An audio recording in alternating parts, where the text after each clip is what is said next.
Good. I'm not looking to get day drunk.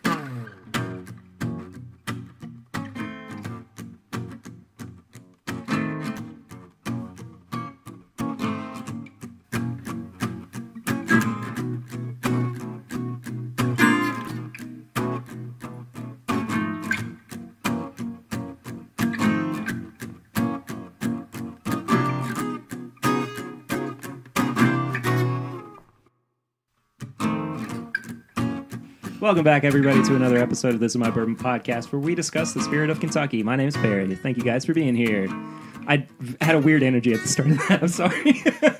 Thank you for being here. Thank you for being here. 60s game show host. All right. So we have Chad and Sarah back for the first time in a while. Welcome back, guys. Thanks for having us It's back. Bourbon night. No. Guys, how you been? Good. I think the last time I saw you all, I was on the floor. Oh, that's right. Yeah, yes. at my graduation Harry party. graduated. And I I don't think you'd made it to the floor yet. And No, he probably definitely not, but- celebrated. I celebrated a little too much. No, but it's okay. That's okay. It was a good time. You only graduate once from college, so. That's right. Unless you go to grad school. Unless- Correct. yeah. Well, oh my gosh. You only graduate from college first for the one time. Correct. Shut up. I know exactly what you meant. It was just a very roundabout way of saying it. It but was. Anyway. Words, they're not my friend today.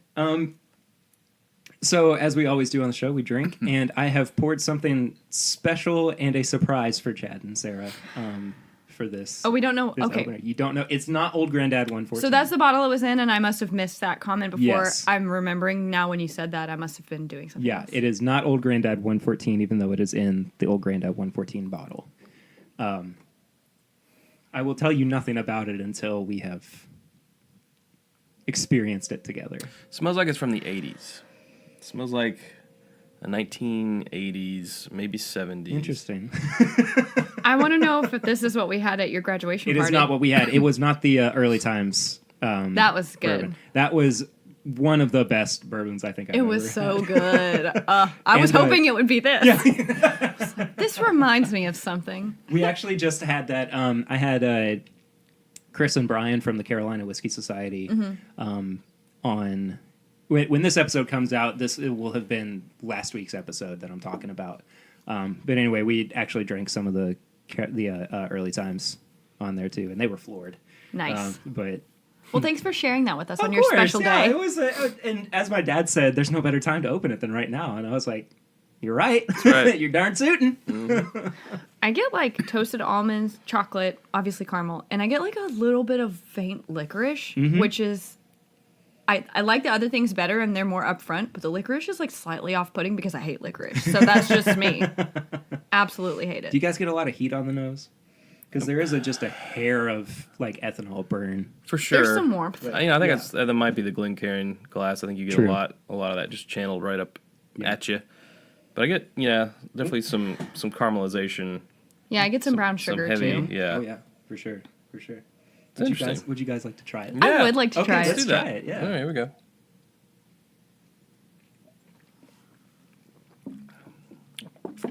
Oh, it's easy. It is easy. I still get the almonds too. There, it is Slight spiciness. a very slight spiciness. It is also pretty prevalently sweet. I would Sweeter say. than I was expecting. And I think by the nose, I thought it was going to be higher proof than it is. Yeah. On the taste, I don't think it's as high proof as I thought. I was a little surprised by that. What would you think the proof is? 100. Okay. I'd say mid 90s. Yeah. Okay. Has a little bit of a building heat to it. It does. Yeah. Yeah. And I think once it hits the back of the palate too, is where a lot of the flavors tend to shine through. Yeah. It's a It could be 100. little bit of a, I think, kind of a clove spice. Yeah. A little bit. It's not as aggressive Just a as hair. pepper. It's a little more subdued, but still in there. Yeah. Yeah. It's tasty. I like it. Yeah. I'm not super crazy about the finish. I think the finish it almost gets a little, not bitter, but kind of has a weird aftertaste on the finish. But I mean, overall, I think it's a pretty Yeah, I enjoy pretty it. decent, fun little drinker. Yeah, I appreciate it. It's Yeah. not like my favorite thing I've ever had, but Sure. I would definitely drink this. Yeah. So, do you guys want to know what this is? I do want to know what Yeah. this is. Okay. You will never be able to buy this. Okay, And cool. the reason is I'll show you. The reason is because this is a blend of 3 different bourbons. What? I blended 3 different wheated bourbons. You did? Together, yes. This is Perry's blend. Equal parts. Equal parts Weller 90, Old Fitz Bottled and Bond, and Maker's Mark Cask Strength. Really? Oh, Yes. wow. So you don't know what the proof is? It's about 100. Yeah. Nice. Wow. Yeah. I mean, Okay. right about 100 proof. Good job, Perry. I'm so thank you. proud of you. I was like, I really want to do This something is- different. And I enjoy it. It's unique. I was pleasantly surprised with the outcome, and I was kind of doing some experimentation around too with like I had tried Weller 107 with the Maker's Cask Strength, and then Larceny too. And that was awful. Like it was such a terrible, like, how when you have like a real bad tasting aftertaste. Yeah. And it just That sticks was like, with you. it was that all the way through. All the way. Like it was nothing but just this gross taste. And like I found this nice little home at the 100 proof with this blend. And, It's really nice. No, Yeah. that's good. I'm so proud. Thank you. No, it's really It's good. funny because I feel like when Chad and I, we did an episode on our poor man's pappy recipe, and when we were developing that, we were sitting at this table right here that we're sitting at now, and I don't even know how many different ratios and combos we tried. We knew it was going to be these 2 plus something, and by the end of it, we finally landed on something. We were like, oh, this is awesome. But then I was like, do we think it's awesome because we're drunk or because it's awesome? And it was actually very good. Yeah. But I just thought that night was funny because we just like kept going and going, and we were like, this is it. This is the best. Well, you guys won a competition with it too. So we I made did. it We better did. Yeah. Yeah. really Oh, good. man. I wish we would do that again. We beat out like, I think it was like 15 people or something like that. Yeah. It was a Yeah. lot. Over 10 for sure. I was going to say like 12 12 maybe. recipes, Yeah. maybe. 13. Yeah. Yeah. We won. That was a big day for me.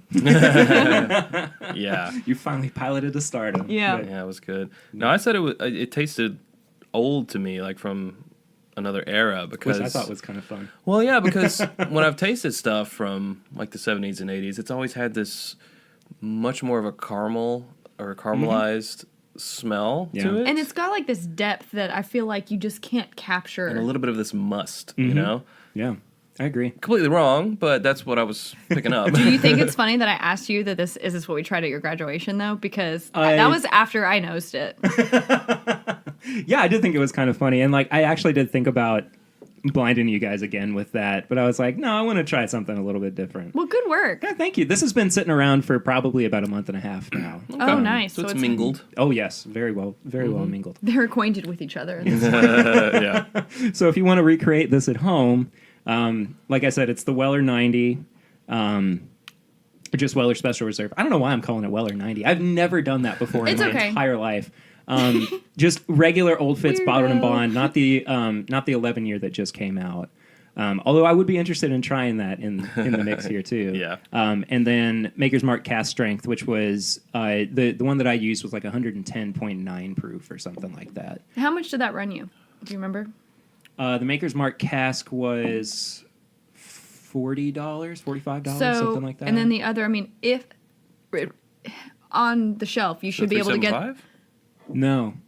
It was a fifth? Yeah, there's a place in Huh. Richmond where you can get a fifth of Maker's Cask for like $40. Cool. Yeah. Dang. So, I Yeah. mean, theoretically, you should have gotten the Weller Special Reserve for 20. 2025. Yeah. And then the Old Fitz for another 20. Probably something like 25. So basically, for under $80, you made your own fabulous creation that Yeah. we just both mistaken for something way older than what it actually is. So And total what? It's probably only There you have it. Yeah. Yeah. I mean, Yeah. ignorance is bliss. This is delicious. Old Perry's recipe. Old Perry Reserve. old Old Rip Perry- Van Pappy or Perry. Old Rip Van Perry. Perry Van Winkle. Yeah. Special. That's good because it's weeded. I like that. You should Actually make a kinda fake need to. label and put that on. I might there. have to do it. That's I might have adorable. to I do love it. Yeah. It's good. Perry Van Winkle. Perry Van Winkle. We'll just take a picture of you sitting in a chair smoking a cigar. Oh, that's great. And we'll put that Yeah, on there. yeah. And the best part is you can design this, Perry. Yeah, because I know how to do it. That's awesome. Okay, so I'm really happy with this. Sorry, I'm also getting a lot of that caramel now too. As it's kind of opened up and it's mingling pretty well with the those dark nuts. I didn't get any flavors to it. licorice on the taste, No. so that was a bonus. Well, the sweetness makes sense being a weeder. yeah, For totally. sure. Okay, so to kick things off, I got to ask you guys, as I normally do, what you been drinking What's recently? been drinking? Sarah? I have been super into some very specific Knob Creeks lately. One being, we got this is for people who aren't in Lexington, I'm sorry, because you can't have this, but it's called the Budding Barrel Pick from Hops to Go. And when we tried it at the store, and I bought a bottle because I really liked it. And I didn't realize how much I liked it till I got it home. And I've drank like most of the bottle. And maybe I've had it for like a month. And that for me, that's a lot. Like it's my go-to right now. That's and really then crazy. Chad so generously just bought me a bottle of the Knob Creek rye, the cast strength rye. Aw. And it's going down pretty good too. Yeah. So I think I might just be on like a Jim Beam higher proof kick because I've been really into Booker's lately too. Yeah. And which is weird because it's summer and you would think I would want something lighter, but Right. no. Right. Nope. I had the Knob Creek cast strength rye recently too, and I think it might be my favorite so far from 2018. Really? Yeah. Wow. I'm gonna have to put that in a list. Oh, I already have my I list think- going for, for I this think- year. Oh, shoot. I lost my train of thought. Sorry. It's okay. Oh, well, I love the regular Knob Creek rye. Like, I think it's a great value. Yeah. So, I mean, if you're not sure if you want to buy it, because it's a bit more, it's like double what? 60? 70? No. No? Wait, what? The cast strength rye. Oh, yeah. I'm sorry. Yeah. 60. Yeah, it's like 60. So it's basically double the, lower proof. I'd get the lower proof first if you like it. I'd definitely say it's worth Yeah. it. It's really good. Yeah, I agree. Yeah. What have I been drinking besides stuff for the show? I'm still working on a handle of Weller Antique 107. Very nice. And A go-to. I also like to Yes. pull that out of the cabinet whenever Chad's out running errands or whatever. yeah. Let's work on this a little. And yeah, I don't know. I guess I'm still kind of on the rye kick a little bit, Yeah, and you guys just finished up your Yeah, rye this is flight the sixth series. and final. We did. Yeah, Flight fight you guys seem like you were rye. having a lot of fun by the end of that last episode. That was This good. booger's rye is the best thing I've ever had. Well, speaking of your graduation, do you remember having the Oh Booker's yes, rye? oh yes, I do. That was I early remember. on. That was no. early. I remember everything up until the second time I went upstairs. The floor incident. Yes. Okay. Good. Oh no, the Booker's rye was unbelievable. Yeah. So good.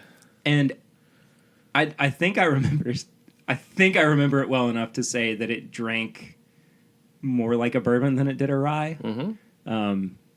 Which I really like, because I primarily drink bourbon, of course. But it's one of those unattainable things now in life where I'm gonna always go, hey, I really wish I could have another pour of that." Yeah, I know. And I saw a guy offering a bottle recently for like $1,200. And honestly, based on the way markups are going, it doesn't surprise me. No. It's delicious, but I think you'd be insane to pay that. I wouldn't pay that just like I wouldn't pay that much for Pappy that normally runs for, Yeah. Yep. $100 or $200. Yep. So I had an opportunity when it first came out to buy a bottle for like $425. Which now is a steal. is a complete steal because it was a $400 big bottle. Yeah. Or was it $300? Can't remember. I think it might have been $300. But yeah, it was like barely a markup, and I was like, that's too expensive. Because I hadn't had it at that and now time. you probably would have jumped on Oh it. man, I totally did I have a full bottle of that. Yeah. I mean, yeah. But oh well. Those Hindsight. days are gone. We'll never have it again. And But here oh we well, all- move on. Here we are. Yeah. What I've been drinking, I've had a lot of the JTS Brown recently. Interesting. Yeah, I mean, just kind of as a hanging out, something to go to. Mm-hmm. And then another one too, same range of product, another cheap Bottle and Bond Heaven Hill product, TW Samuels. Have you guys ever had it? Is that a bourbon or a whiskey? Bourbon. It is a bourbon? Yeah. Okay. So it's another Bottle and Bond bourbon from Heaven Hill. Interesting. I can't recall ever having had it. No. You can get a handle of it at Total Wine I've for less than seen it. $20. Nice. Yeah, I've seen it. Is it I mean- another 36-month bourbon? It doesn't taste young. Yeah. It actually tastes very reminiscent of Elijah Craig. Really? To me. Interesting. I'll Yeah. have to pick some of that up. Yeah, And we'll try it out. I think that's why I've gravitated towards it so much is because I've just been on such an Elijah Craig kick. Well, Elijah Craig too is what I've been drinking. But I've been on such an Elijah Craig kick that I found something that was pretty similar to it in profile, but at higher proof and cheaper. Right. So like, Like yeah. I can't lose. No, it's a triple threat. I don't know what to do. Yeah. Yeah. I mean, I just love like bottom shelf buy. I just I love do the Heaven too. Hill Green label so Yeah. much. Yeah. It's Yep. got a special place in my heart. Actually, I just bought a Elijah Craig barrel pick over there. Oh, did you? Yeah, From Total Wine? Yeah. It's pretty good. Oh, it is pretty good. I was kind of worried about it. Like I saw it and I was like, Yeah. I could take a big roll of the dice for $10 more at Total Wine than what I could get a regular bottle of Elijah Craig for. I thought Right. it was weird that they marked it up that much to like $33 instead Yeah. of like their regular Elijah Craig for $23. Yeah. But Does seem odd.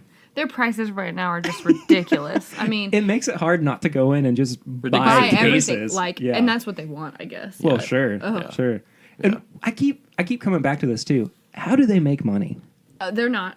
I heard a rumor that they are going to lose $500,000 in the first quarter because of how low their prices are. But they wanted to do that because by Wow. dropping their prices so low, they generate a word of mouth and basically a reputation and get people to adopt a behavior pattern of going there. Right. So basically, you could kind of consider it as a $500,000 marketing campaign. Sure. You know, for a launch, which Sure. is not unheard of. So, I mean, think about it. You've been there a couple times in the past week. You go there a lot. Yeah. Like you all are talking about it right now. So you're doing their work for them, and all they had to do was drop their prices so low. That's true. Now that means that they will go back up at some point, but by then you'll be trained to go to Total Wine because you'll be like in your brain, oh, they have the lowest prices. Yeah, but you'll remember, like I remember when this 101 was $16.29 and But now where have you it's ever- $22. But even if they raise that 101 back up to $18, it's still the cheapest where you're going to find it. Yeah. So, That's true. Yeah. you know, I mean, as even long if as they raise stay- the Elijah Craig back up to 25 or 26, it's Yeah. still going to be the cheapest anywhere you can find it, but they're long- making a few dollars more. As long as so, they stay the lowest price. yeah. Yeah, and I don't think that it's sustainable. You know, I mean, that 6 months from now, there's no way that It's it's not. going to be. But again, know, it's gonna that's be the just same part of thing, their but- launch Yeah, strategy, sure, I assume. sure, and that's I'm fine. speaking with absolutely no hard facts or references, so if I'm wrong, please don't hate me. These are things that I've Don't heard. at her. These are things that I've heard. Yeah. Don't at me. Don't at will work for bourbon. Hey, what do you guys want to drink next? Something fun. Okay, so I brought Let's along. let's do this. You want to do the Calumet? Yeah. Okay. So this is the Calumet Farm single rack black batch number 1. I don't know. It's 12 years old. I think single rack is such a very clever marketing term for small Small batch. batch. Yeah, exactly. A single rack. A single of- rack's worth of barrels. Right. So Not even that they came from the same rack. It's just a single's rack worth. So if a rack can hold 20 barrels, you could say this is a 20 barrel. Oh, you're not far off. It held 19 barrels. Well, Yeah. there you go. Look at you, Chad. Daggone, I'm Look at good. you. All right, so I've not had this before. Let's see what kind of cork pop we get. Okay. That's all right. Yeah, I think we had this at a tasting bar. I've had no Calumet. you know before. what? You're right. We did We have did. this at a tasting bar, No, and we were no. I won't tell Okay. you what happened. Okay. Until after we taste it. Oh, we're full of secrets today on the show. Well, you did it to us. Do it to you. No, you're right. Yeah, it's only fair. It's only fair. It's only fair. So as we're getting our pour on, which is a very strange phrase, and actually might wind up on a shirt eventually. Get your pour get your on. pour Get on. my drink on. Our topic for the day. Thank you, Sarah. Is that enough? Yeah, that's fine. Okay.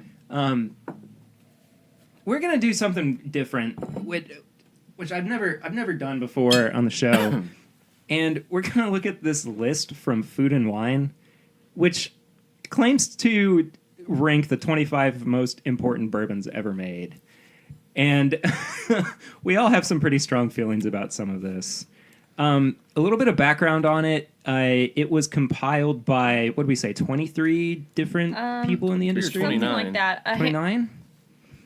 Something between 20 to 30 people. 23 says and the top one was Oh, by the way, if you want to find this list and kind of follow along with it, I'm going to put it in the show notes. 23. Yeah. 17 of 23 people chose the number one. Any guesses as who was on the Well, it who was on the 17? It said each participant named 5 to 10 bourbons that made a difference, not their favorite bourbons or the ones they thought tasted best, but those bottles that were influential, innovative, or otherwise held a significant place in bourbon history. Right. So, and the panel of experts, as they put it, includes master distillers, whiskey writers / historians, and then whiskey bar owners or whiskey store owners. The distillers include like Fred Noe and Chris Morris and Jimmy Russell and Bill Samuels. And then the writers are Chuck Cowdery. I will say his name. Cowdery? Cowdery? Cowdery. Okay. Chuck Cowdery. Sorry, Chuck. Fred Minnick, of course. Dave Wondrick. And then they have bar owners from all across the United States as well. I think it's a little peculiar that Michael Veach isn't on there. As I a think it is, bourbon too. historian, I'm like, I think it is too. what happened? So before we even get into this, I have to ask you guys: is there any need for a list like this? Like, who is going? You know what? We really should try to whittle it down to 25 bourbons that are most important. People love lists and they click on lists. Sure. And I think it's when you're running a website. It's content It's that people content. will click. Yeah. Now, is it valuable content? I mean, Yeah, not necessarily would it be called clickbait, but it's pure opinion. It's awfully close. I mean, everything's opinion, but this is opinion about something that, like they said, it's not their favorite or what they thought tasted best. Right. This is just influential, or it's like, I don't know. Like, I took a lot of film classes in college, and it's like, well, what are the best movies versus what are the most influential, iconic Right. movies? Right. Everyone says Citizen Kane is like one of the best movies ever, but not because everyone likes to sit down and watch Citizen Kane, but because it changed film forever, Right. which makes it important, but not necessarily the best. whereas Star Wars, Star Wars does both. does both, It right? does both. I'm going to Yeah. talk like this for the rest of the podcast. oh, great. No, Here's please a- don't. No, I am Michael no. Caine. I found you. I found you. I found you, Have you Master seen the Bruce. video of Michael Caine doing his Michael Caine impression? No. It's amazing. Okay, well, nice. we're going to have to watch that later. Yeah, Yeah. I'll probably have to put that in the show notes Watch as some well. of that later. But yeah, I don't think this list of important bourbons is super important. I But don't it is either. something I fun don't to think it's talk about. necessary. How Yeah, and that's why influential we're is talking this about it. list? Let's have a list about that. Let's have a list of the most influential lists. Articles, Yeah. about bourbon. Yeah, so I'll let you draw your own conclusions about this Calumet. I The can nose see is by your face. terrible. Yeah. Well, it smells like fresh cut bananas. Yes, that's exactly what it is.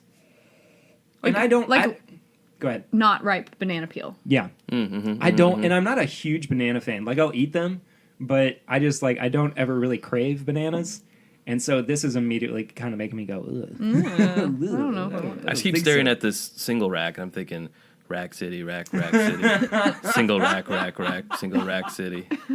I want to see a really, low quality produced commercial. Oh, I could do that. Oh my gosh, that would be in front so of a green fun. screen. Oh my gosh, I would love it. This bottle has, I think, too much bling on it or Oh, going absolutely. on. It's like gold foil, but it also has this little Rack City. banner hanging over the side of it. Single rack city.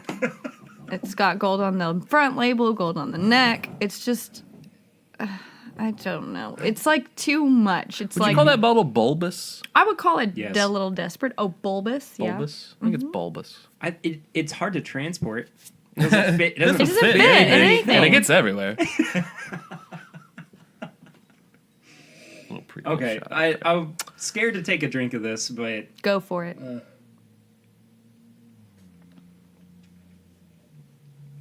that's what it tastes like. It just tastes like bananas. It's dry. It's extremely dry. It's dry. It shoots. I think it goes right to the back of your tongue. Mm-hmm. It's a little bitter. It's actually, excuse me, that was unrelated. I have allergies right now. It's unflavorful, I feel like. I think yeah. it's. It tastes thin. It does. It has like this. It has like one It's trick one note. up. Yeah, up its sleeve, and that's the initial pow to the Yeah. back of your tongue, and then it's just like gone. It's after 94 proof. Yeah, so the story was that we were going to buy it. We had it in our hands. We were at Liquor Barn, and we were walking up to the register, And I think we were buying sandwiches. So for some reason, we went over to the deli where they do the tasting. bar. Right. And we were like, oh, it's on the tasting bar. Well, while we're here waiting for our sandwiches, we should go ahead and just get a sample Might of as it well. to make sure that this is going to live up to our expectations. Because we were sold. Mm-hmm. And we put it back. Oh, I don't blame you. Yeah. I don't blame so, you. This is another one I got secondhand, so Nice. I'm happy I didn't pay anything for it. yeah. It's, I hate the finish on it, too. I mean, it's not the worst thing I've ever had, but No. it's not. Because we've had the Woodford cherry smoked barley. Oh my God. That may be one of the worst. You know, I things don't I've ever remember had. that at all. So I think I blocked it out of my memory. Well, lucky for you, I still have a little sample from Swan. I think about it time to so- time, and I just get a little. Well, have you heard our episode on it? No. Oh, you should. Okay. Because I had already spent a very long day at Keeneland before I went and drank that, and it did not go well. I But will say that much. You know what is good is they're batch proof. from Yeah, the you guys Masters. just did an uncorking Yeah. of that, which will have been a couple of weeks by the time this episode comes That's out. true. But yeah, it seems like you guys were pretty big fans of it. I mean, the bottle everything but is the price. beautiful. Yeah. The liquid inside is great. I just think that the price is. It should be more. Stupid. It should be under 100. Yeah. Definitely. In my I think opinion. around $80, but I have new information about that. What is your new information?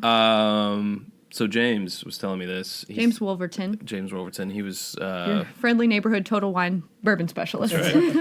he heard it on another podcast. Sorry, Perry.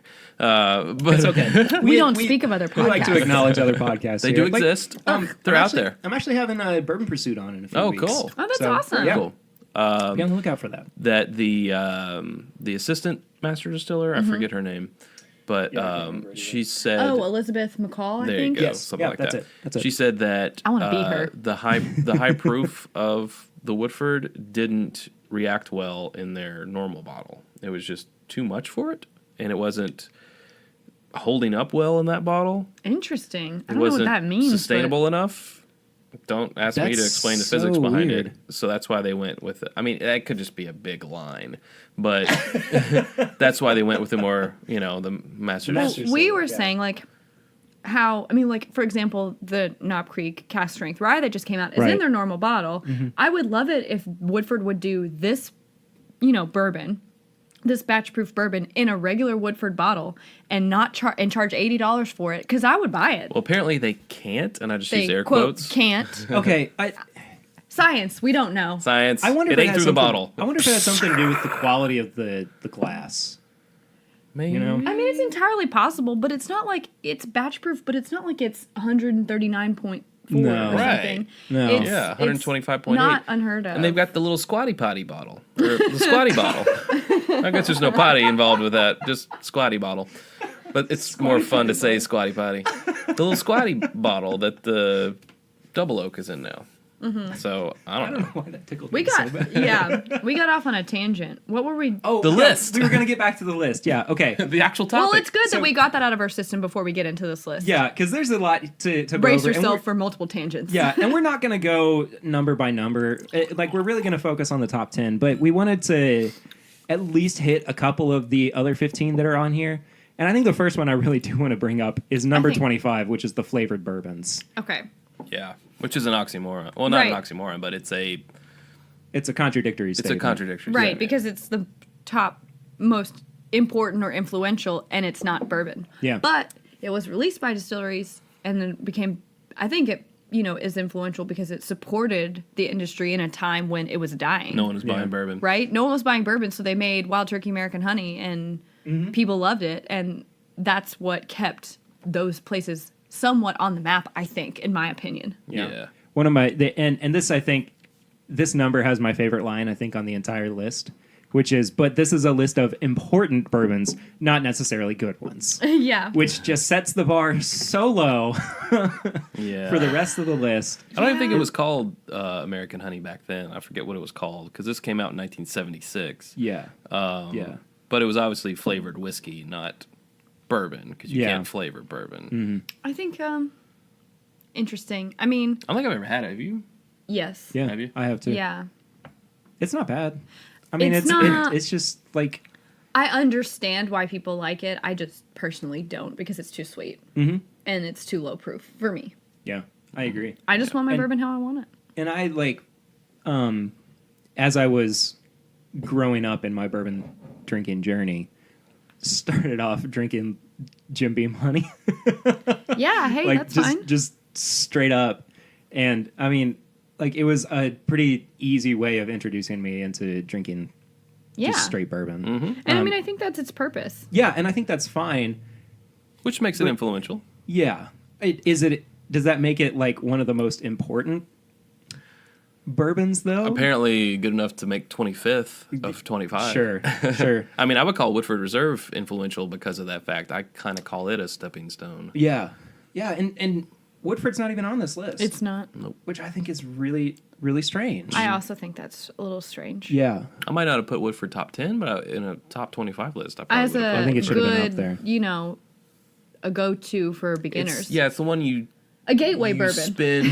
Yeah, no, you drop seriously, that though. full $30 for the first time on a bourbon. It's gonna be Good- Woodford. Probably, yeah. You Yep. know, and you're like, again, I think I told this before, but I went to a New Year's Eve party at someone's house, and I brought a brand new bottle of Woodford, and everyone was so impressed. Like, There you go. wow, You have Woodford? that's kind of an expensive bourbon.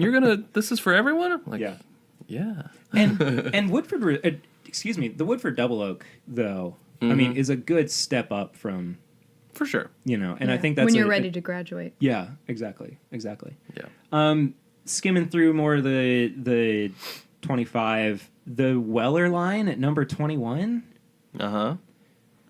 I don't even know if Weller needs to be on this list, honestly. I mean, I guess you could say it's important because how it's risen to fame and how it's a household name now, Sure. like in bourbon. Sure. So I guess you could say that. I mean, I think it's interesting that its shelf price is like less than $40 in almost every case, sometimes less than $30 for any of the three Wellers. I bought one today for $28. Yeah. So you've You got that. jerk. You've got something that goes for $28 being sold on secondary for $200. Weller 12. Right, yeah. So I think, I mean, it's infamous. Mm-hmm. When you say Weller, people know.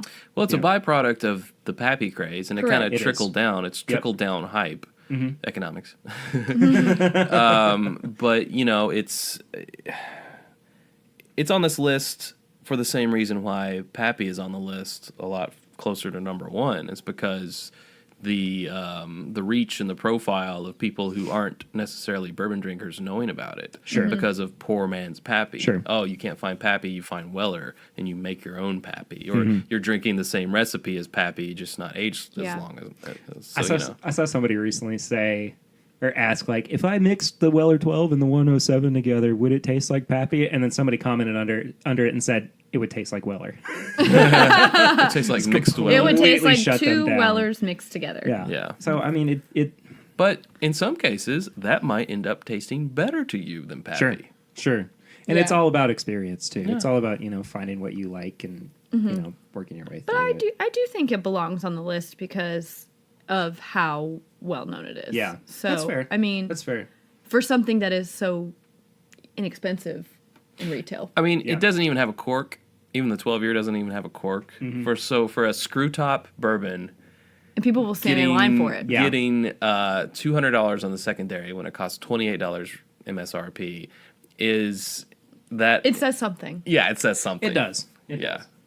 Okay, so let's talk a little bit about like some of the things that I think should be on the list, or that are important.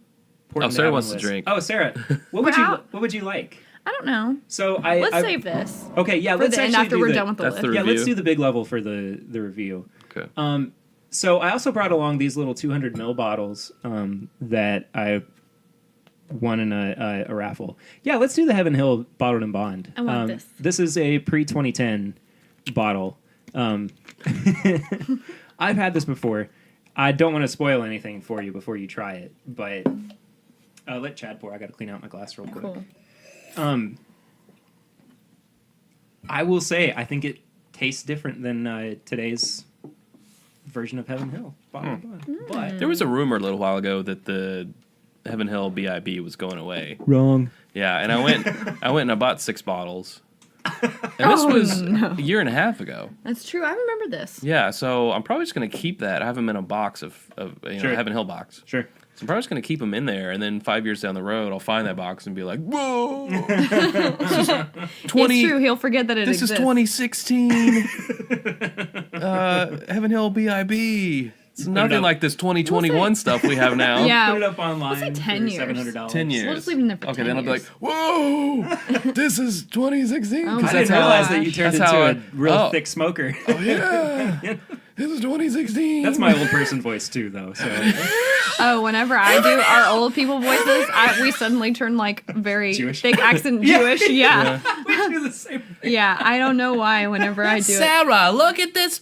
It's a 2016 Heaven Hill bottled and bond. Where'd you find that? Can you believe it? I found it under the stairs. I haven't practiced in a while, so I'm not going to subject you all to mine. Can you believe? I almost sound like the woman in this. Yeah, like- you do. So you'll be like, oh, Leve, what do you? I don't know. Yeah. Wow. I don't know. We'll just Other switch. Jewish phrases. We'll just switch. Yeah. Isn't that a shanda? It's a shanda. L'chaim. I found this under the stairs. Can you believe it? Oh my gosh. I don't even know have what you to guys say. noticed Sorry to this? all No, the I people haven't. of Jewish faith. Just want to say that right now. Yeah, it's not like, Sorry. yeah. No offense intended. It just happens to be when I What do my we old person gravitate voice towards. Yeah, and I I pretend do the like same I'm thing. scolding Chad in the future. It somehow turns into that voice. She will turn For into an shame, old Chad. Jewish woman. It's true. Yeah. Yeah. What are you going to do? How dare you talk to your mother like that? I like it. I love that accent. a brisket? You never take me out dancing anymore. Exactly. Let's go to the supper club. I'm just going to turn into Aunt Bethany. Yeah. This house is bigger than your old one. Is Rusty still in the Navy? Don't throw me Don't throw me down, Clark. I was trying not to, Aunt Beth. Do you hear something? Oh dear, did I break wind? Hell no, Bethany. Did the room clear out? The blessing. I pledge allegiance to the flag. And this has been 5 minutes of Christmas vacation quotes. So just go ahead and skip ahead. Yeah. It does smell different. Mm-hmm. Again, we are back to the Heaven Hill Bottled and Bond 6-year. It's a 200 milliliter. Pre-2010. His late night radio. Oh, that's my NPR. Oh. Welcome back to This is My Bourbon Podcast with your host, Perry. I'm Perry, filling in for Perry. Today we're going to talk about salt. The SNL, what do they call that? What's the name of that show? The Delicious Dish. Yeah. Welcome back to the Delicious Dish. That was the sweaty balls. Yeah. Yeah, that's good too, right? Yeah. We're looking forward to you My all initial- try my sweaty balls. Oh my god. Sorry, that's my best Alec Baldwin? Ball. Yeah, it's tough. Your initial thoughts? My initial nose was like, whoa, Totally different.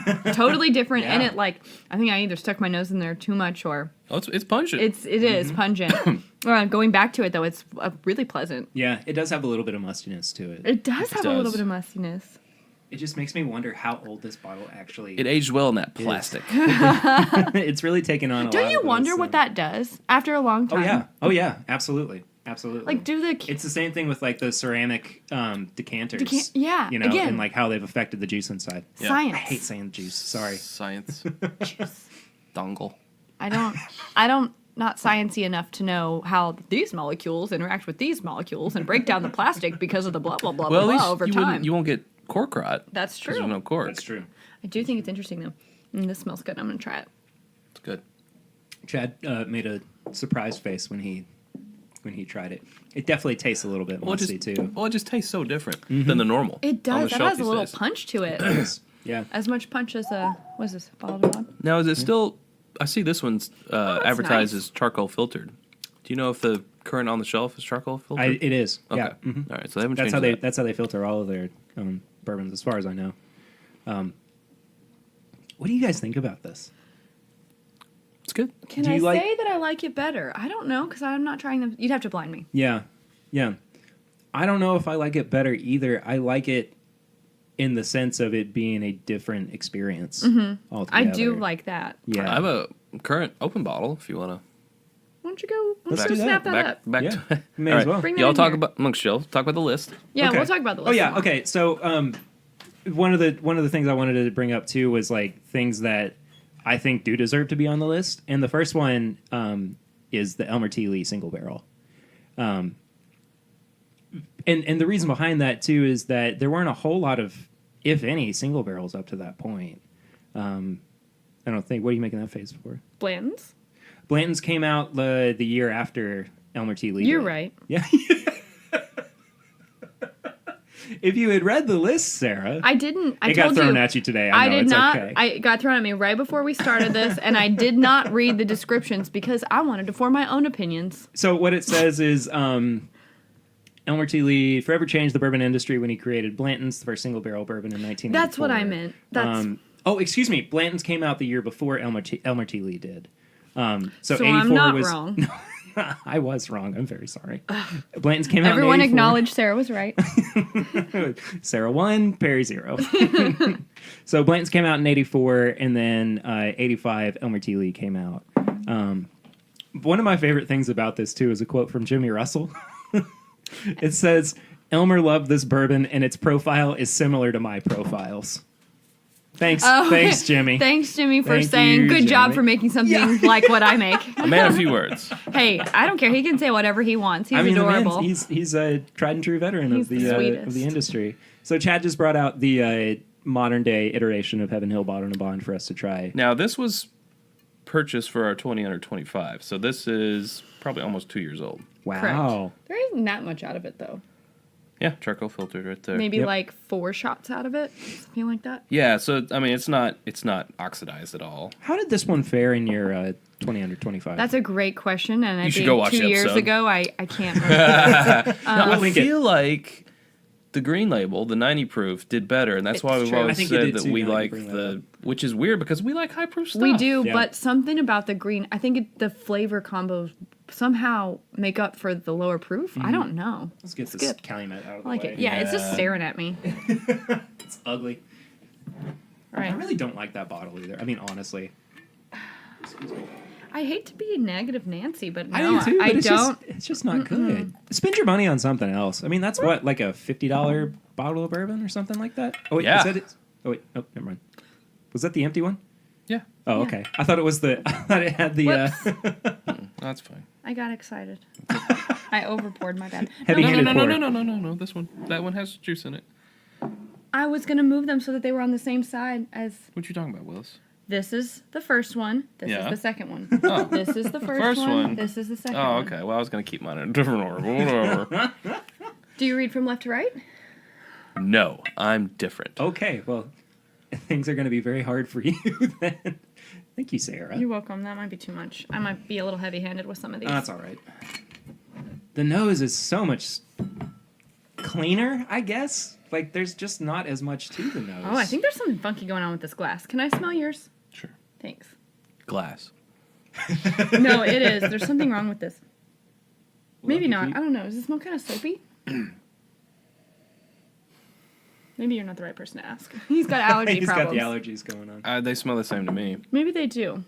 I don't know. It just doesn't smell fragrant like the old one does. I think maybe that's what's wrong with me. No, I think it smells No, you think it's fine? Okay. My bad. I'm just crazy. It's all good.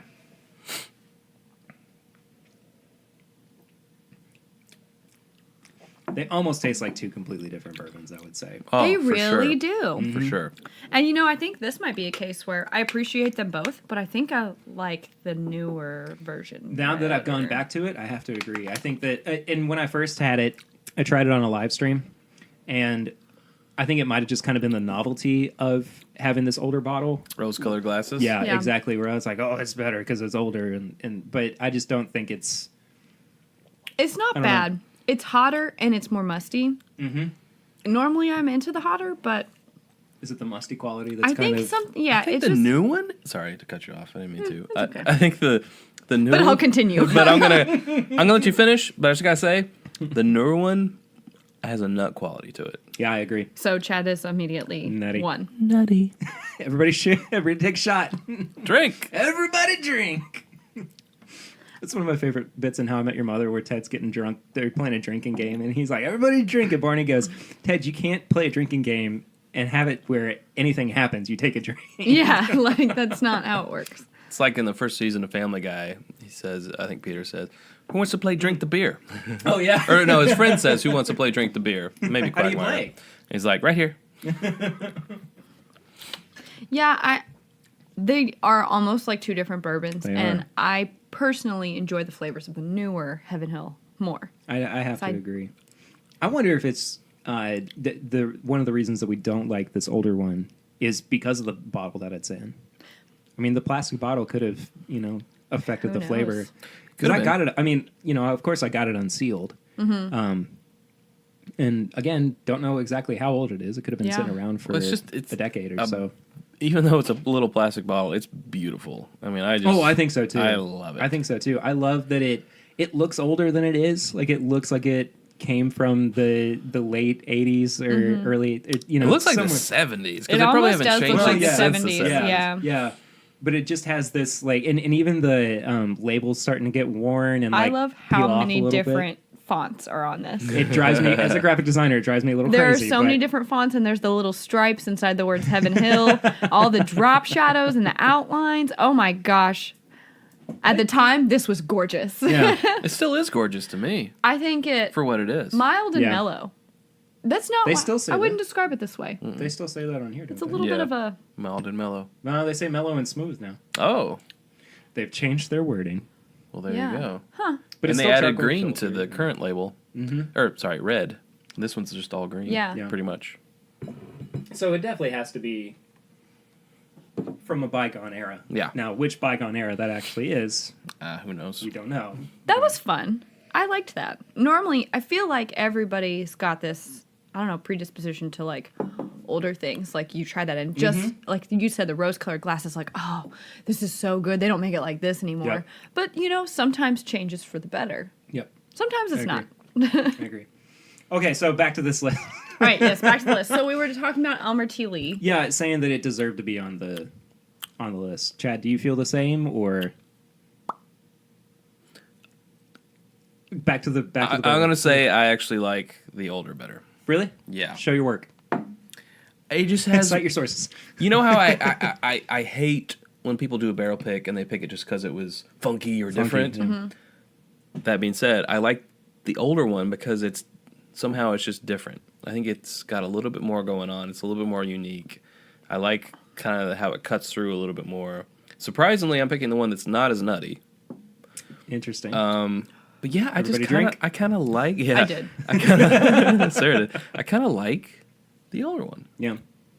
Anyway, this list. This so list. do you think that Elmer T. Lee deserves to be on this list as one of the 25 most important bourbons of all time? Yes, I do. I think agree. he's one of the most influential master distillers out there. He did a lot. The fact that it's a single barrel, back in that day, is Completely unheard of. And a bourbon named after a master distiller back then Yeah. wasn't commonplace. Was it the first? I think it might have been. I'm not completely sure. I can't remember my Elmer T. Lee history. We were just saying Blanton's came out the year before Elmer T. Lee did. Okay, well, Blanton's was named after someone who was already dead. It was his teacher, Albert Blanton. Yep.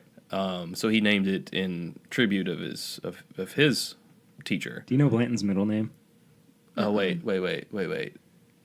It's something funky. It's What's really funny. Albert T. Blanton? No, it's Albert Barrel- Bacon Blanton. B. Blanton. Yeah, it's bacon. I His knew middle that. name is I knew Bacon. that. Yeah. Yes. He's delicious. And then you could do Great like a name. bacon and Blanton's brunch, and that would be really hard to say 3 times fast. Albert B. Blanton. Yeah, that's right. The next one down from there is George T. Stagg. I think that's fair. It was kind of the gateway into the antique collection. Was also a product of, again, like a bygone era, like paying tribute to to George Stagg. I think I'm not against it being on there. I think that as we've seen like the category of flavored bourbons or the Weller line, I think the Buffalo Trace Antique Collection line should be there instead of Yeah. just George T. Stagg. Yeah, because that's fair. I feel like how are you going to put the Pappy line, the Weller line on there, but not the Antique Collection? Yeah. Because it's got part of the Weller line in it. It's got the Sazerac, the Eagle Rare, Mm-hmm. and then of course the George T. Stagg also, which is very important on its own. But Definitely. I think that's a little weird. What do you think, Chad? Wait, so it's Elmer T. Lee's not on here? It is. It's No, number Elmer 19. Tilly is on there. 19. Okay. Yeah. Okay. We're still mingling through the Sorry. the other 15. I just thought outside of the I top Keep just 10. up. naturally thought it would have had to have been lower. Yeah, George C. Stagg. No, I'm with you, Sarah. I think it should be the whole antique collection, not just George C. Stagg. And I mean, Why are you singling it out? Stagg was very influential with E.H. Taylor. They were actually kind of competitors, a little bit of enemies back in the day in the 1800s, and they had a falling out. So I know that he as a person is very influential, just like E.H. Taylor was. So I think maybe that's why. But we're not talking about the person. We're talking about the bourbon. Yeah. So for sure. I would think the whole BTAC line should be on there, not just George C. Stagg. The next one I want to point out is Old Taylor at number 16. I don't understand this one being on the list as opposed to E.H. Taylor. That's what I was thinking Well, too. it came first. That's fair, but okay, I think. that's fair. That's fair. Yeah. And I think that they could have easily just said Old Taylor or Colonel E.H. Taylor, because they are still products or representative of their namesake. And I do think that if they're, I like the idea of it paying tribute to this man who was, such a what's the word I'm looking for? He was a game changer. How are you going to skip over Evan Williams Black Label at number 20? Oh, I'm sorry. That was my first bourbon. That was my college days bourbon. I'm pretty sure that was everybody's college days Just bourbon. about, yeah. I mean, Jim Beam. that is like, as Chad would say, what you cut your teeth on. And that is why it is influential. True. Sorry, just don't skip over my Evan Williams. Sorry, okay? I'm sorry. I mean, that's the epitome of this is most influential, not best bourbons list. Clearly, because Yeah. 80 proof Evan Williams Black Label is not not. the best thing in the world. But I'll never be able to look at a bottle of that and not think of college. Sure. Absolutely. I mean, it's Sure. a bottle that I bought because I did not want to buy Jack Daniels. So I bought the bottle that looked like Jack Daniels, Sure. but was from Kentucky. Yeah. 'Cause Yeah. that's where I was from. So I could relate to it. Now you may proceed. Okay. 15 was the Buffalo Trace Experimental Series. Did you know that they do the most experimental barrels of any Yes. program? Yeah. Isn't that cool? What did he say? Something like 15,000? I think 10,000. This I says think I put it this says down. 14,000. Well, you're all in the lying. list. I was remember what closer. he said. It's 10,000. Isn't that crazy though? No, that that's many. insane. I mean, It's think insane. about the storage for just that many experimental they have barrels. a whole warehouse. I know. No wonder that they had to Dedicated to it. expand, onto Because they're however doing- many acres. But I think that's so cool. Like, Yeah, I do too. I don't, some people, Chad, aren't as impressed with the experimental side of that.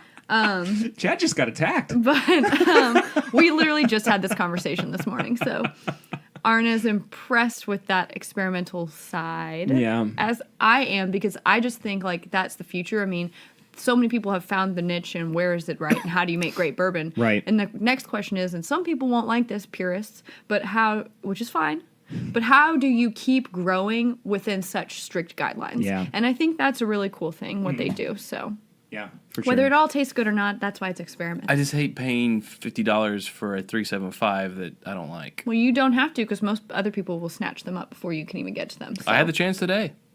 I passed. would have bought it. He passed. Pass. I wasn't there. It was a hard pass. My dad bought one. I would have bought that's one. Well, I hope it's good. We'll sample a little bit Okay. for everybody. Cool. 14 was the Willett Family Estate line. I don't know. I don't know. Would it? Yeah. Can we talk about number 13 though? Oh yeah, absolutely. Let's go. Yeah, that was the next one that I really wanted to talk I don't really about. I don't really have a lot of thoughts on that. Which was the Hudson Baby Bourbon. Is this because it's not Kentucky or No, it has to do with the last 1, 2, 3, 4, 5 sentences of this paragraph. The oldest bourbon out there? No. The best? No. But few bottles have so altered the course of bourbon history. What?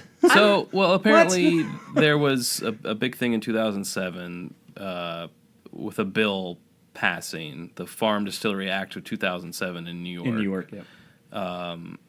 Which changed the scene there. So I can see it for that. But the course of bourbon history, I mean, that's saying like the entirety I think of bourbondom. I think this it belongs made- more towards 25. I would if have it's to going to agree. be on the Yeah. list. I would have to agree. I think it made waves. So in In a 2007, good not a way. whole lot of people were kicking up too much of fuss about bourbon, right? Sure. It was before, kind of the boom was just getting ready to hit. Yeah. And here comes New York making headlines about bourbon when most people thought bourbon could only be made in Kentucky. Right. And that's still a common misconception. Exactly. So I think that's probably why. Again, 13? No, probably not. But No, on the list, maybe. And it's, a 3.75, and after having tried it several times, Sure. I think I guess I understand where they're coming from. I probably wouldn't have voted for it, but I think it belongs more towards the 24-25. Right. Okay, from here on out, I changed my mind. I don't want to do the top 10. Let's just do the top 12. Let's do the top 12. Let's talk about them all. Because there are... Let's do it. Because 12... I don't think we can skip any of these. They're too important, Perry. No, 12 and 11... I don't know if we'll have time. We skipped so much of To go to Home Depot. 25. Well, people can read it. There's no time, Chad. Click the link, but what really matters is we've pointed out the ones that really... What we have to say about it. Exactly. That's what we're here for. That's why you're listening, right? We could have sat there and talked about Michter's, but...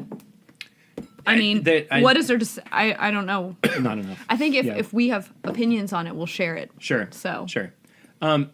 Okay, so...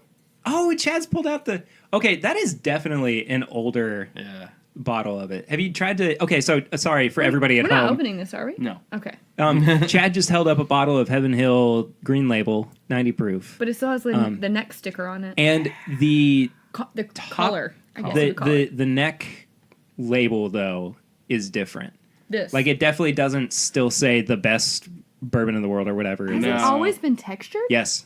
Yeah. So is... the best of the great Kentucky bourbons. Feel the actual label on that one. Yeah. Well, okay. Closer. Yeah. Time tempered. Feels like a cat's tongue. It does. Have you figured out how old that bottle actually is, Chad? No, I need to put it out in the interwebs to figure out the things on the bottom. Mm-hmm. I mean, they did away with that bottle collar in the 90s or something, didn't they? It says 13.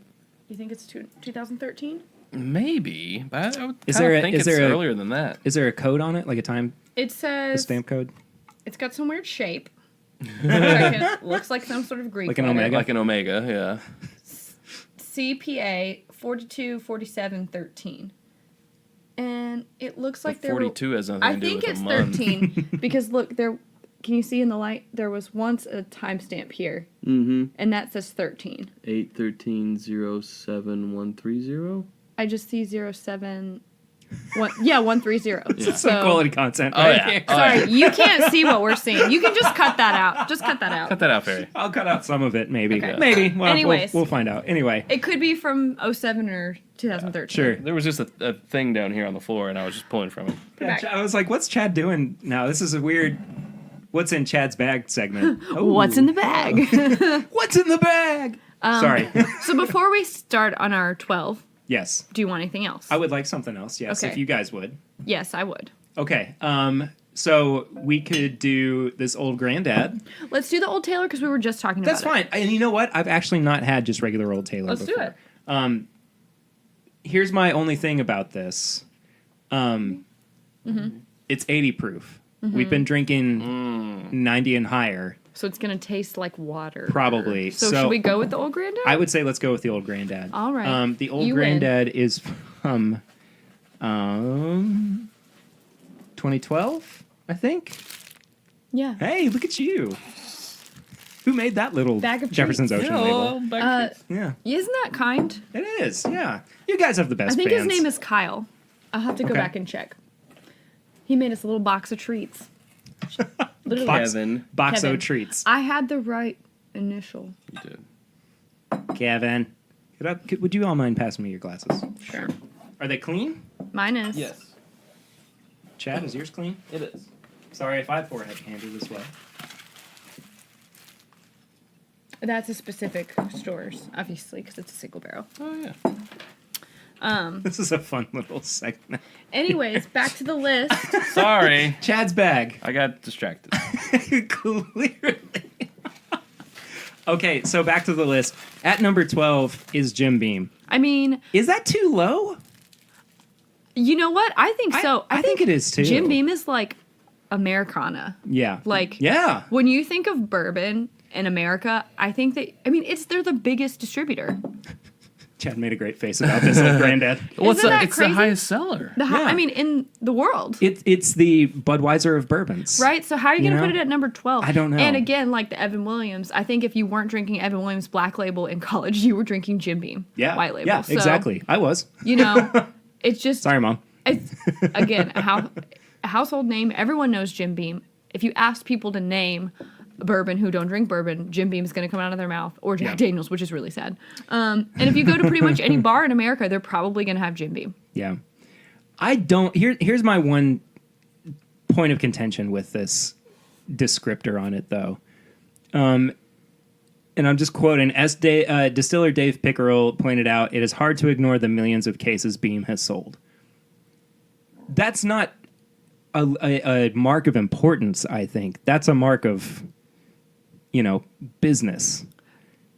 And I mean, I understand that it's, it may stand the test of time or be true to, the quality of their product. But at the same time, I mean, I think I would much rather look at the history behind it and the way that it paved for other bourbons to succeed, right? As opposed to their numbers, their But you can't deny their quarter, that they're their quarterly profits. Yeah, yeah, I hear you on that. Yeah. I mean, I think I don't know. It's tough. Again, if we were making a list of the top most influential beers of all time, Budweiser would definitely be on there. That's true. Because they have made it. Jim Beam has made a name for bourbon around the world. Mm-hmm. Definitely. Yeah. So, but I get what you're saying. Like, I would like to think of it for other reasons other than the numbers. Yeah, but absolutely. Chad, do you have any thoughts before we move on to number 11? No, that pretty much sums You've been it up. nodding in agreement No, most of the time. I agree. Number 11 is Elijah Craig. I almost am wondering if Elijah Craig is a little too low on the list as well. I feel like it could be higher. Higher isn't closer to 1? Closer to 1, Okay. yes. Sorry. I think it's relevant in that. Well, I guess the history behind. Again, are we talking about the history behind the person or the bottle? That's a good point. So okay. I'm thinking like I could see it because of the connection with the myths of Right. who first charred a barrel or where did bourbon come from, who invented it. So I get that, but that's the person and not the bourbon. It's not the bourbon itself, yeah. So I don't know. But if you read the thing, if you read the blurb, I mean, haven't. It totally makes sense. As Chris Morris, master distiller Brown Foreman, put it, the two labels combined over a generation to make Heaven Hill a bourbon powerhouse. It was released The other label being Evan Williams. Yeah. It was released in 1986 at a ridiculously low price and at the then unheard of age of 12 years. I think that's the bottle that should be on here. Yeah. Yeah. Yeah. That expression is 12 no year. longer made and finally remembered. And this is my problem, I think, with the entirety of this list, is it seems extremely short-sighted. Yeah. It doesn't, and we'll get into the top 10, and I have a couple thoughts on a couple of different ones in there, but it doesn't take into account the bourbons that were lost to Prohibition. It doesn't take into account ones that may have set standards, and it does kind of with Old Crow, set standards for the way that bourbon was produced. Or, I just don't think that it really takes a deep enough dive into the history of bourbon and just looks at what happened in the past 50, 60, 70 years. Well, it said that they were allowed to go back until the repeal of Prohibition. Yeah. So, Yeah. but I get what you're saying. Like, I feel like it should be lifetime and not just. It's like tough. It's like talking about your favorite movies versus the best movies or whatever. True. So, I mean, you might like something because of the effects and you might like another one because of the soundtrack or whatever. And so it's like really hard to qualify. Are we basing all of these decisions off of the historical relevance, off of marketing relevance, off of worldwide recognition? Like, what are we talking about? And I think they're all a little bit all over the place according to how we're talking about them. So I think number 10 being the Four Roses line. At first I was like, I don't know about that. But then I was like, what other distillery does 10 different recipes? None. None. Yeah. Not none. like I mean, not like that. Not like in the way they do it. No, but like the closest recipe wise is Buffalo Trace because they have 4 different mashes that they use. But it's not about the with the single barrel. It's the not like strains. one bottle with the different recipes on the side. Like it's the different brands. And this is 10 recipes of bourbon, not even a rye. Yeah. Oh, that's a good point too. Yeah. So they don't even offer a rye. I mean, I think that's huge. Yeah. Why don't they offer a rye? I know. I was just thinking. I would really like. I love their high rye bourbon. I would buy a Four Roses rye. would too. All they have to do is Why go up won't they make another it? 20 points or so, and then you could be called a rye. We'll call Brent Elliott. We'll call Brent. Good buddy Brent Elliott. Yeah, We'll call I him. love him. He's so fun. No, I think that it's fair that 10 Roses is... 10 roses? It's number 10. 10 roses. Number The 4 10. Roses is at number 10. I'll do you 6 better. 10 roses. 10 roses. I'll do you 10 better. And I think it Why has roses? played a part Sorry. in history too. So Yeah, White Rose loves 4 roses. If you watch Mr. Robot. Number 9 is Knob Creek. like the Knob Creek line in general, I guess or that's what just they're saying. Knob Creek's. This is the small batch. If it's just small batch, I don't know that I agree with that. I think maybe their single barrel should be on there. Or I mean, 1992 was when it came out. It's interesting that how am I trying to phrase this? I don't know. I think it's weird that single barrels were more commonplace at this time than small batch bourbons were. True. As labeled on the bottle, because we've talked more about, well, I guess Elijah Craig came out before Knob Creek did. And that was a small batch back then. But I do think Knob Creek is sort of synonymous with the next step that you take in your bourbon journey. Like, you're drinking Evan Williams, you're drinking Jim Beam, you're drinking whatever, and then maybe you move up to a Woodford. But after that, where do you go? Yeah. When you want something higher proof, what's your Sure. first go-to? Sure. And I think a lot of people would say Knob Creek. I mean, I knew so many people before I got into bourbon, but when I was, in college, I'd say a lot of the people who I hung out with in, bars and restaurants who were a little bit older than me, Knob Creek, they would be like, oh, I just love Knob Creek. There's nothing better than Knob Creek. And like Knob Creek and Elijah Craig were like a treat. Yeah. And I think that's so funny now to think back No, I on that. agree. But I mean, that's just based well, on my I will say experience. too, I think that the product does hold up though. Like Definitely. I had age stated small batch again for the first time in a while recently. I forgot how good it was. Yeah. I mean, really, I'd been on, the single barrel kick for so long. I kind of left the small batch behind, and after having revisited it, it's a really great product. Yeah. Well, it talks about the 4 Bs. Basil Hayden, Booker's, Baker's, and Knob Creek. That's not a B. It has a B in it. Beam? Yeah.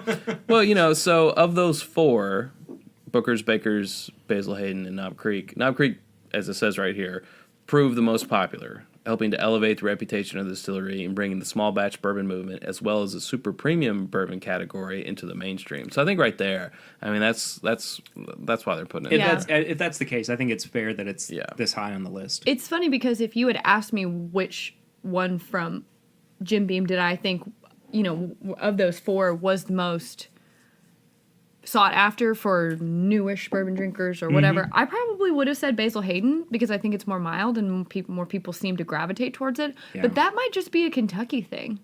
Like, I might just be, more people, I think, are familiar with the branding of Knob Creek than they are with Basil Hayden. And I think Knob Creek, think so. based on, That's again, fair. I'm coming from Yeah. a marketing perspective. I don't know if you guys know that I have a marketing background. So when I look, if you put those 2 bottles side to side and you don't tell me how much they cost, and I've never seen them before, I'm going to think, based on appearance, Basil Hayden is more I expensive. would agree with you. And And it is. it is, but it's more unattainable than Knob Creek, Yeah. which is, I would assume, for more casual drinking. Yep. And so that's probably why it's more popular, Yeah. Yep. I think that's also, fair. Yep. That's fair too. in addition to how good it tastes. Yeah, you see it in a lot more bars. Yeah. Chad can speak to number 8. Is that what we're on? Yeah. The very, very old Fitzgerald. You had this on your birthday I did. with Dixon Deadman. I did. That's special.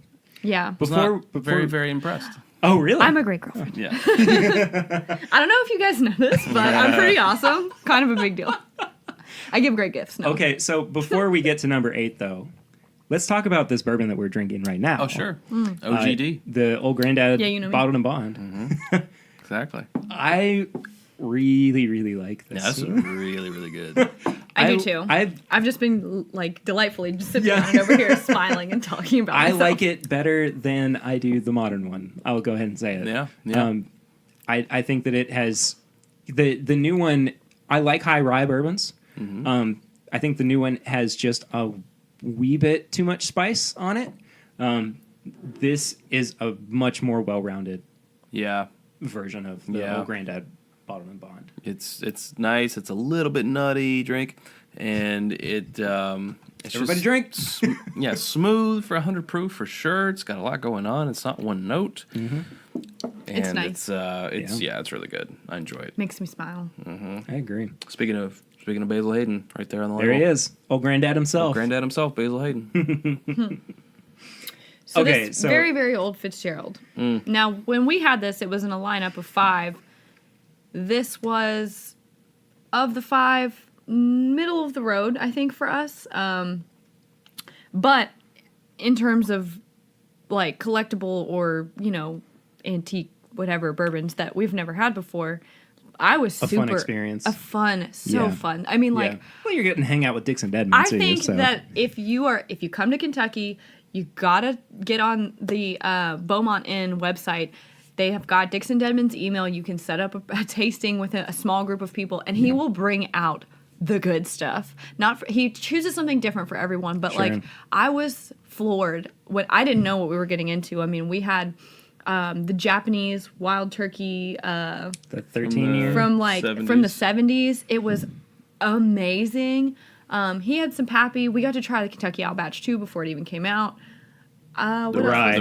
The The Yeah. rye. Sorry. Yeah. And Very, very old. The very, very old Fitz. There was a Four Roses pick. that was fantastic. Yeah, it was their And pick. one other thing, and I can't remember. Oh, birthday bourbon. Which, Birthday bourbon. It was your bottle, actually. That was. Oh, was it? Yeah. Okay. But this, Sticker I mean, one. there's just something about trying something like this that makes you feel, I don't know, it's just such a special feeling, like one of those once in a lifetime kind of moments, because I don't know the next time we're ever going to come across this bottle. And I think for that experience alone, that's why, again, biased, because it happened to me, Sure. think that it belongs on this list. I've never had it before that, so I can't say that it does or doesn't. I think my only point of contention with it is that why is it not just the old Fitzgerald line? Because it's the in 12 general. year.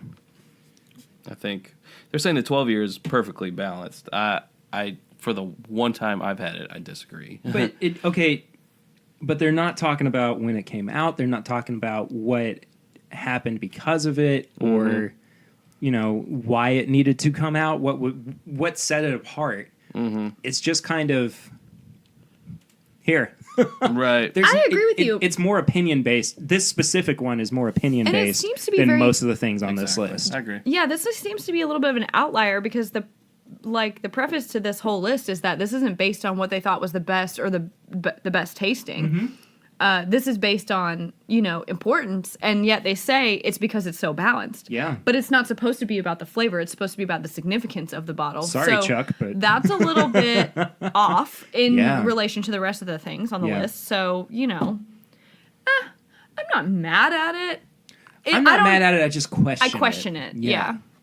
That was Is weird. this really where this belongs? Get out of my head, Perry. Okay, so on to number 7. Do we even have to explain this one? Nope. No explanation needed. It's awesome. I think Wild Turkey just as a whole could have been put at number 7. I like 101 though, I think it's fair to have that be the shining star. Yeah. It's But- different because it's 101 when everyone else is 100. Yep. It's attainable. It's great flavor. I mean, it's a solid product at a reasonable price. And again, it's internationally known. This is my absolute favorite line though in the entire list. From Alan Katz. Great on its own or in a cocktail and always available, it could certainly be a standard bearer for bourbon if aliens landed on Earth and needed a quick crash course on the subject. It's true. Because I'm just imagining now, though, like this Aliens. invasion movie, and aliens come down, they're like, what is your best drink? Take me to your wild turkey. What is your offering? And we're all just like Wild Turkey 101. Hello, here. That's probably what I'd give them, though. But here We you go. deem your sacrifice worthy. I don't know. I feel like Wild Turkey 101 is not for the non-initiated. Not for the No, aliens. we've talked about this before. Not for aliens. Not recommended for alien use. It's after you've stepped up some. I agree. Some steps. Yeah. Although 'cause- it is at an intro price, it is not for the intro level. correct. And it has to do with, I think, with the high rye recipe. But it's high so rye, the good. proof, yeah, but it's so Oh, good. Once you it's start great. really appreciating neat bourbon, It's a staple. Sure, it's absolutely. so good. Okay, number 6, Old Crow. And they made a preface that it's not Today's Old Crow. It's not today's Old Crow. It's the Old Crow of yesteryear. Sure. Well, I want it to be Old Crow Reserve. Go watch the Halloween episode from like 2 years ago about Old Crow Reserve. Yeah. What was it you said? It was It tastes like foliage and shit. single-handedly the If you best want line us- ever on It's Bourbon Night. If you like It's Bourbon Night and you want to see me, the drunkest I've ever been on camera, then you need to go watch the Old Crow Reserve episode after you finish this podcast. Yep. We'll link it below. Please do. Oh, we definitely will. I think we need to have another one of those. Like maybe that's our tradition on Halloween episodes. You're normal and I'm just drunk. And that's part of the fun of Halloween. You're just in a chair and you just fall backwards. Like we have to get me warmed up. We have to pregame for the show. I like that. Oh jeez. Well, you have to get pregame. Chad's just Yes. sober as a rock. Someone has to lead us. That's your job. True. Anyways, Old Crow. Okay, so My bad. I think this is fair at where it is on the list. I think that it has it's not quite a heritage brand, I would say, but it was, like I was saying earlier, it did set a standard for the production. Yeah, it was methods, like and Pappy before Pappy was Pappy. yeah, exactly. Exactly. You know said what? Pappy This a is lot in something that sentence. I'm ashamed to say I'm not super familiar with. I'm not either. Old Crow. No. Old Crow. I love Well, the Reserve, but I'm not familiar with just standard Old Crow. Mm-hmm. It was in our 50 under 25. It didn't. I It know. didn't fare well. But that was the last time I since had it. 1987, it's 2 made years. by 2 years Jim ago. Beam. Jeez. They're talking about the 1950s yeah. Old Crow. That was like The stuff. You will never you get wanted this. that Old Crow juice. You know, it was awesome. Damn. Well, so we can't really speak to it since none of us have ever had it. Right. But Well- I understand why it would be on the list of important and influential bourbons. Yeah. And then I think at number 5 too, where Old Forester is, I think that's I think it's fine though. I think it's fine at number 5. I think don't it's know. Okay, but it's just again influential, not best tasting. So I got to keep that in mind because Yeah. there's so few Old Forester expressions that I enjoy. 1920. But it has one. But it has stood the test of time. True. As a bourbon that is still popular. Maybe it belongs on the list. Does it belong on number 5? Okay, I think that's fair. I probably would have put it lower. Maybe in but the teens. Yeah. But I mean, how many other things in this world that started in 1870 can we say are still popular? Fair enough, Perry. Fair enough. You're right. Okay, so maybe I would have put it at like 9 or 10. But it's no, I don't know. I think it is a I little don't have high. anything against the brand. I just really like 1920. Well, I think it might be like Old Crow. It's just not what it used to be. Yeah. I think that's You know? Yeah. Yeah. Okay. Can I just tell you that I'm excited that Pappy is at 4 and not number 1? I am too. I am too. I think that gives this list some merit. Yeah.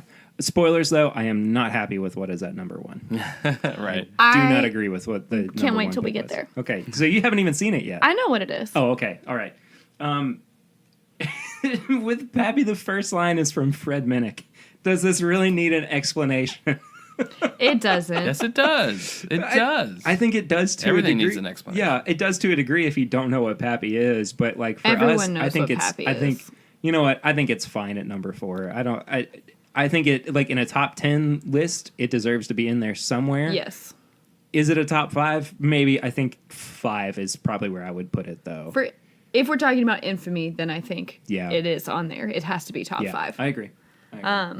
I mean, again, like when we were talking about Weller, what other products can you think of that are sold? I mean, there's very few items, I think, in the bourbon world that are sold at $100, to $200 a bottle, and then Yeah. go online for $1,000 to $2,000 or more, Yep. depending. That's insane. Mm-hmm. So it's definitely, yeah. Yeah, I like the last 3 lines.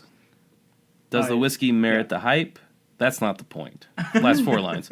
Bourbon and hype had scant acquaintance before.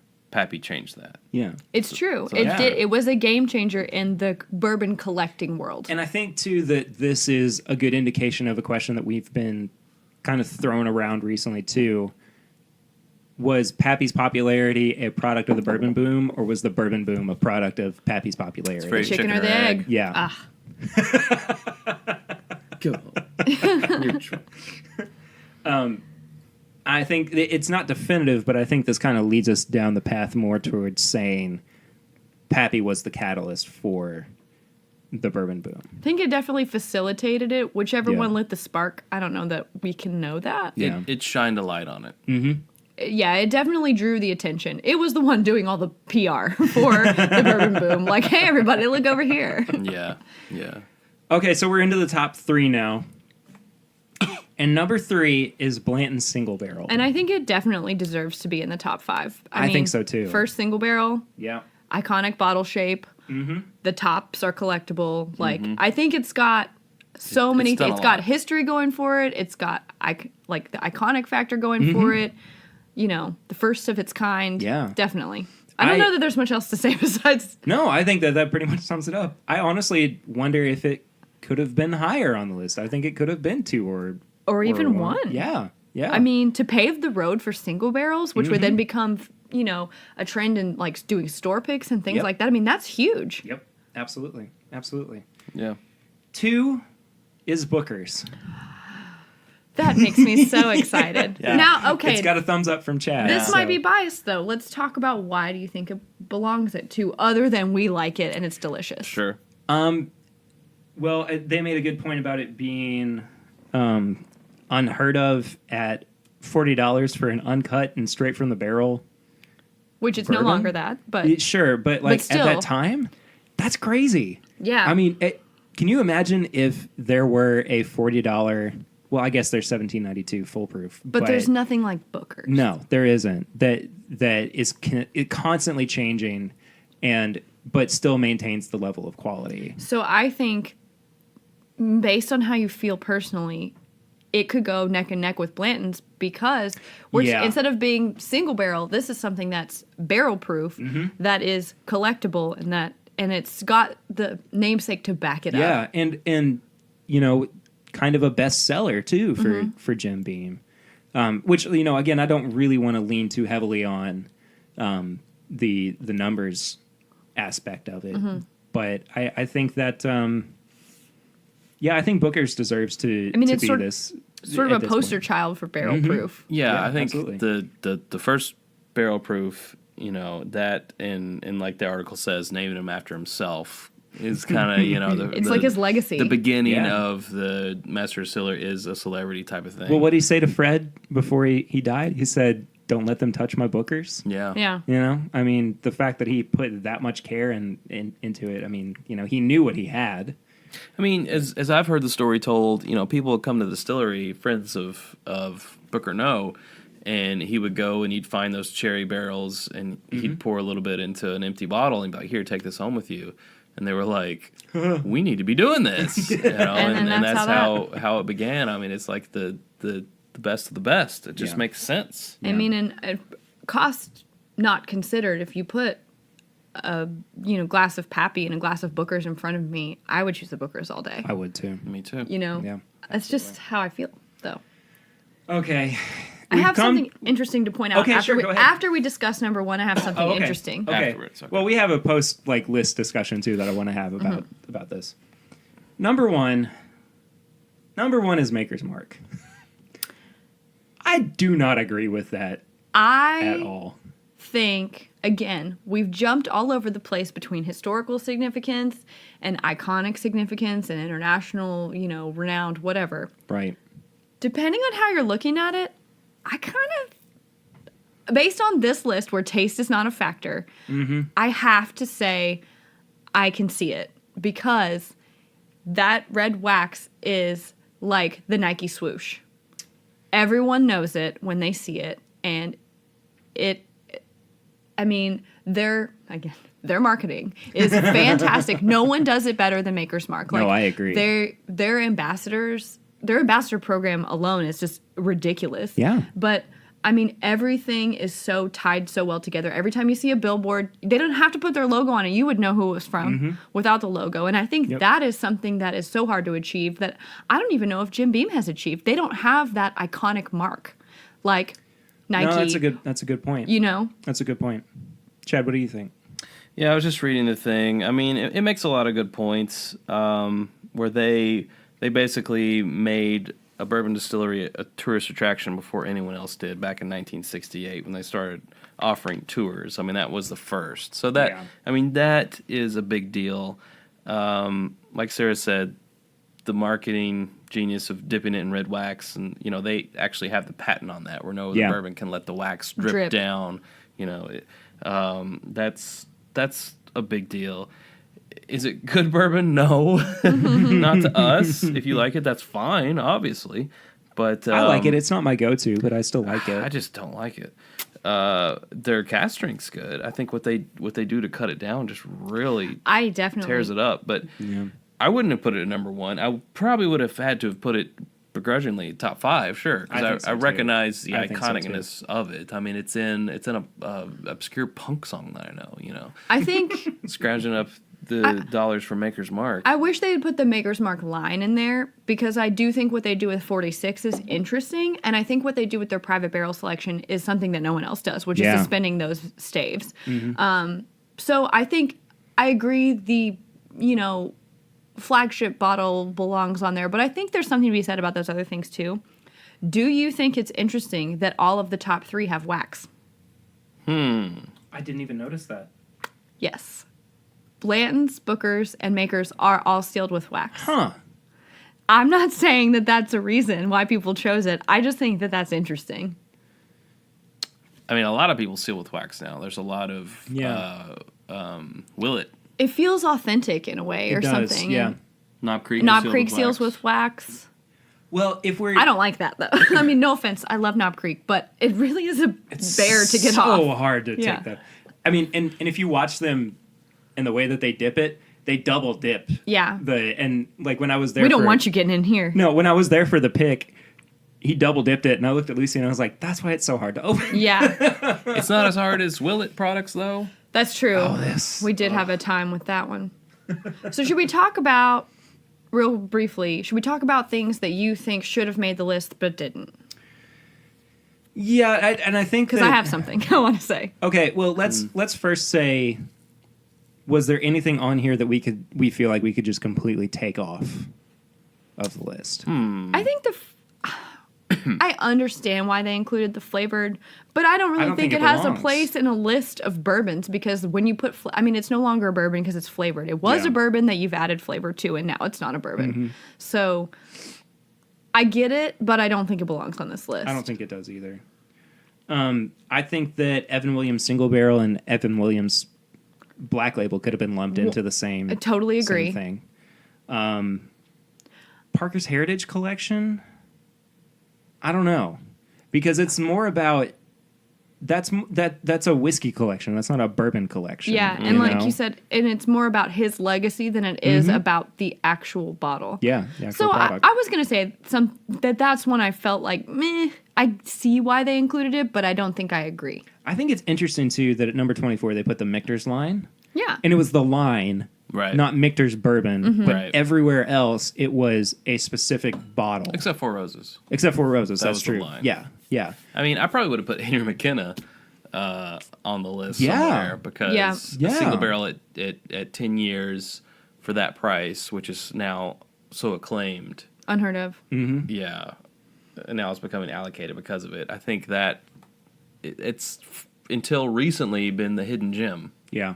So I would have probably put Henry McKenna on there somewhere. We mentioned Jefferson's. Some people aren't going to like that I would have put Jefferson's Ocean on there. Yeah, I think that actually would have been whether you like it or not. Okay, here would be, I think, my only point of contention is that it was not necessarily the first experimental bourbon. No, and I think that's why Buffalo Trace Experimental deserves to be on there over Jefferson's. But it's Ocean. not just the experimental part of it. It's the experiment that they did. That's true. Tied so closely to the way that bourbon used to travel on waterways. Sure. And I think when Journey comes out, I think that in a next year or something, while it's going to be extremely allocated, that could make the list because it follows the route that it took. Sure.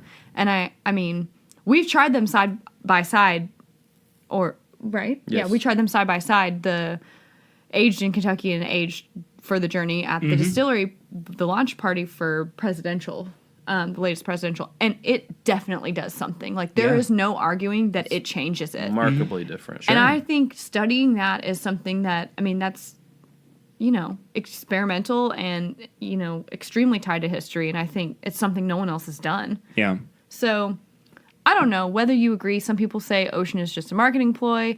I don't agree with that because I like the way it tastes. And after having tried those two things back to back, I think the movement on the water does do something. So yeah. Kind of looking around at Chad's collection right behind him.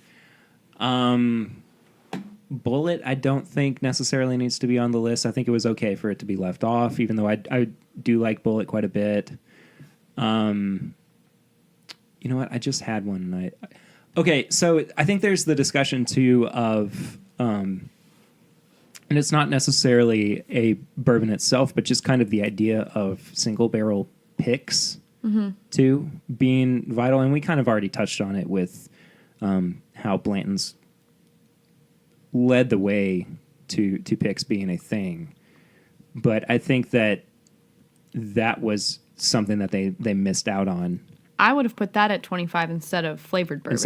I think it's more significant, and I think, I mean, as far as looking forward to where things are going, looking back, like we talked about, you know, sometimes people say that flavored bourbons are what kept it alive. Yeah. But I think looking forward and the way things are going, and that it's more closely tied to actual bourbon than flavored bourbon. So I think that's what belongs whoever there. the distillery started the first barrel pick program, I think, should be on there.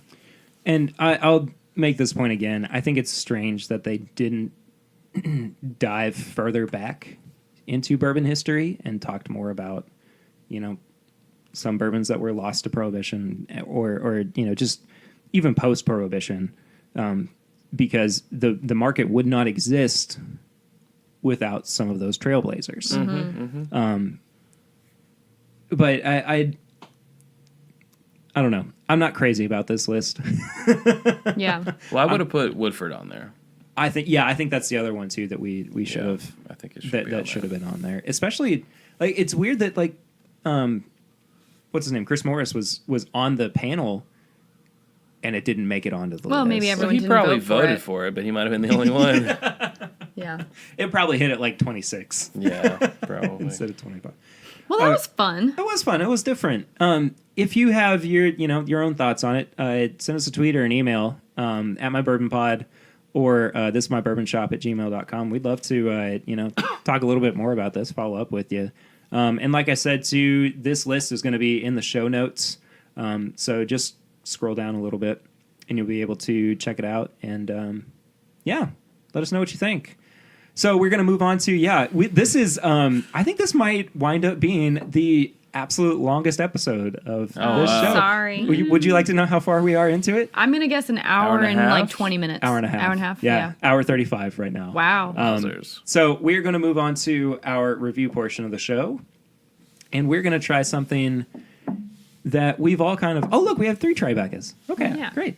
That we've all kind of been interested in having, but have not quite gotten around to yet. It is the Smooth Ambler Big Level. This is a wheated bourbon. It's at 100 proof. It just came out within the past month or so. Anything we want to say about it before we...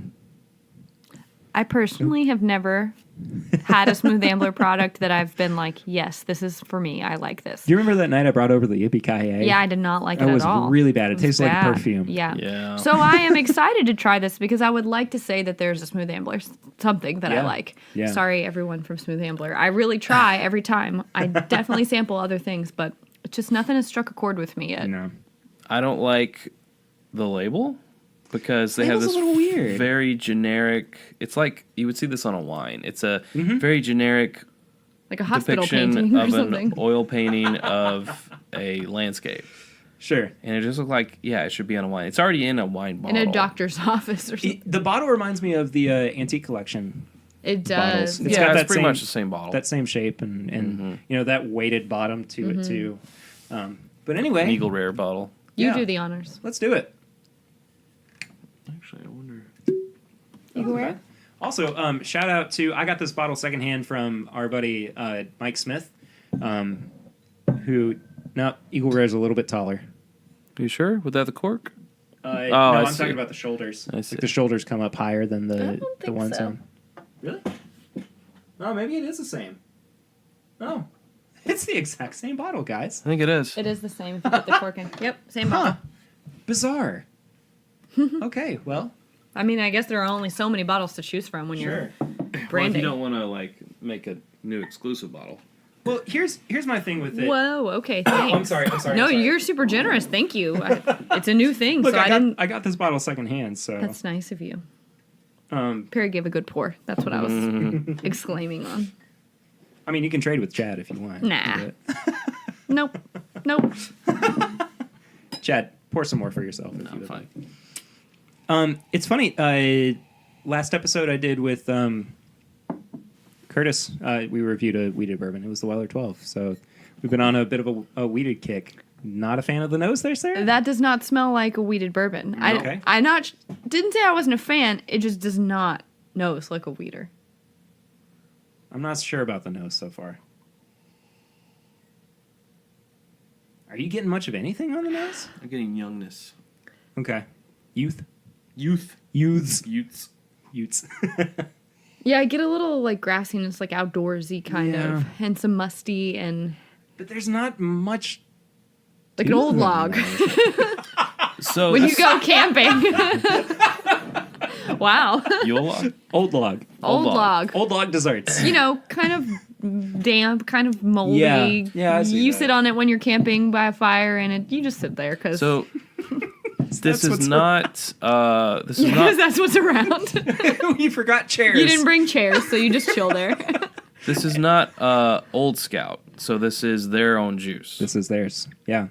Which I think is really cool. I mean, they're starting to move towards their own distillate. So I mean, good on them for that. But you know, we'll see. No age statement on this bottle. So That's it okay. Should be 4 Should be years 4 or years. older. Yeah. Does it smell kind of citrusy to you? Kind of citrusy and Like- like a bitter chocolate, and it's reminding me specifically of a really terrible Easter candy I had one time, and it was like a chocolate shell with like some sort of orange gel in the middle. That's what it is. And it Yeah. was gross. It smells very not very, but it smells baked goods to me in a way. As a bread quality. Okay, I get it a little bit now that. I get the citrus that you're talking about. I think it is orange, but I think it's like an orange flavoring. Yeah, I agree with that. Well, we'll find Not out. orange juice.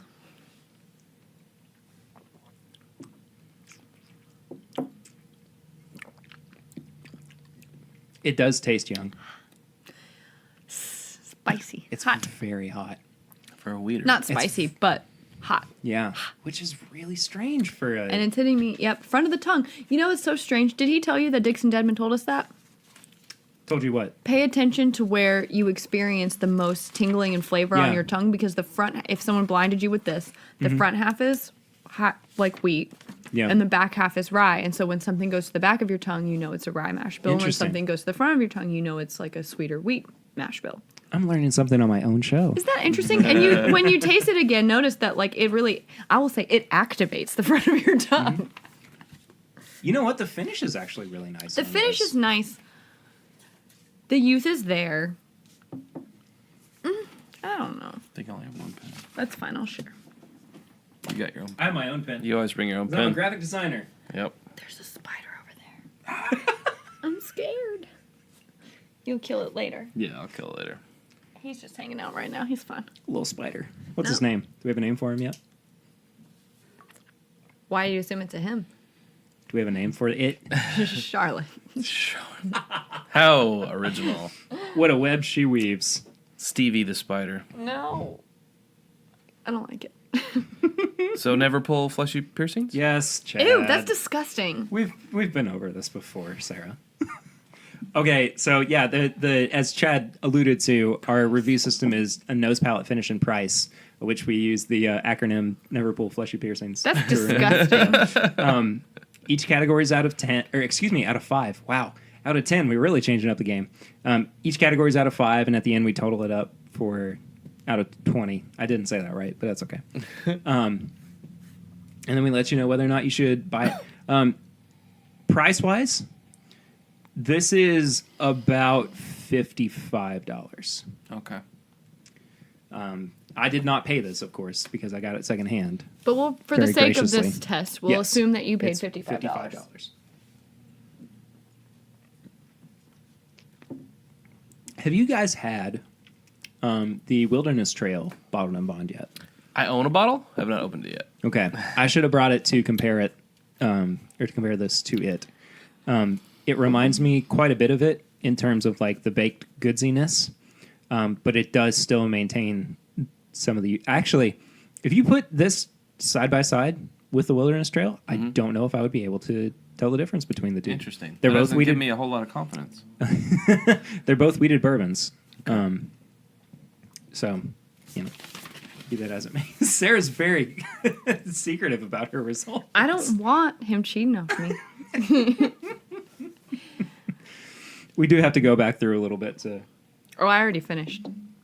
Wow, you were. I'm that kid in class really who rushes till confident. the end of the test, and the teacher's like, "It's not a race. But It is but a I'm race, first, and I'm though, going right? to finish first." But I came in first place, though, But, right? but if it were a race, I would be first, But right? I would have won. Yeah. If you ain't first, you're last. Exactly. No, some things I puzzle over more, and this is not one of those things that requires more puzzling. Yeah, I'm pretty confident in this one as well. Wow, that's unfortunate. All right. I hope we all put the same thing. Done. I There's doubt it. There's a strong chance. Do we want to go category by category? Let's change it up a little bit and go category by category. Okay, Um, I'm in. So Okay. this is batch number 4, if anyone has the same batch. okay. So, Batches. sons batches? of batches. Yeah. Nose, what did you guys think? I put a 2. I did it as well. I gave it a 2. Clark. Yeah, we all. I think that's a pretty good consensus, though, that it's just kind of. I think you the know. Calumet nosed worse than this. I Yes, agree. yes, for I sure. agree. So that's why I put it at a 2. Yeah. No, I've Because definitely. it's like, what's a 1, you know? I'll tell you what's a 0. The cherry wood smoked barley. Oh Woodford. my god. Don't mention it. It's just like, getting punched in the stomach every time Again, we talk about it. go back and listen to that episode because we absolutely Ay, ay, ay. shred it. Yeah, I want to sample that again. No! Why would you want to hurt yourself? Like I said, I have another little sample of it from Swan. Because I So. really But you didn't bring it with you. blocked it from my memory. As a matter, no, I didn't. No, I he didn't. Bring always, it. he I left brings it at everywhere home. he goes. I'm really trying to pawn it. It's the same thing as your E.H. Taylor single barrel. You're just trying to get rid Wet of it. hay is what we determined that tastes like. Well, we said that the cherry smoked barley tasted like you took cherries and put them in a carpet and just rubbed your foot into it. Taste and smelled like And then that. set that carpet on fire for the smoke. Oh, gross. Okay, so we all pretty much said 2 on the nose. What did you guys think about the palate, though? 2. I gave it a 2.5. I actually gave it a 3. Okay, we're all across the board. I didn't like it. I liked I thought it was the best part of it. I thought that the finish was the best part. I agree with you. Yeah. I disagree with that, but we'll see. I thought that the palate maintained a pretty decent sweetness to it that I thought was not bad, but it was also fairly middle of the road-ish, not quite one note, but it had something that was at least a little bit interesting.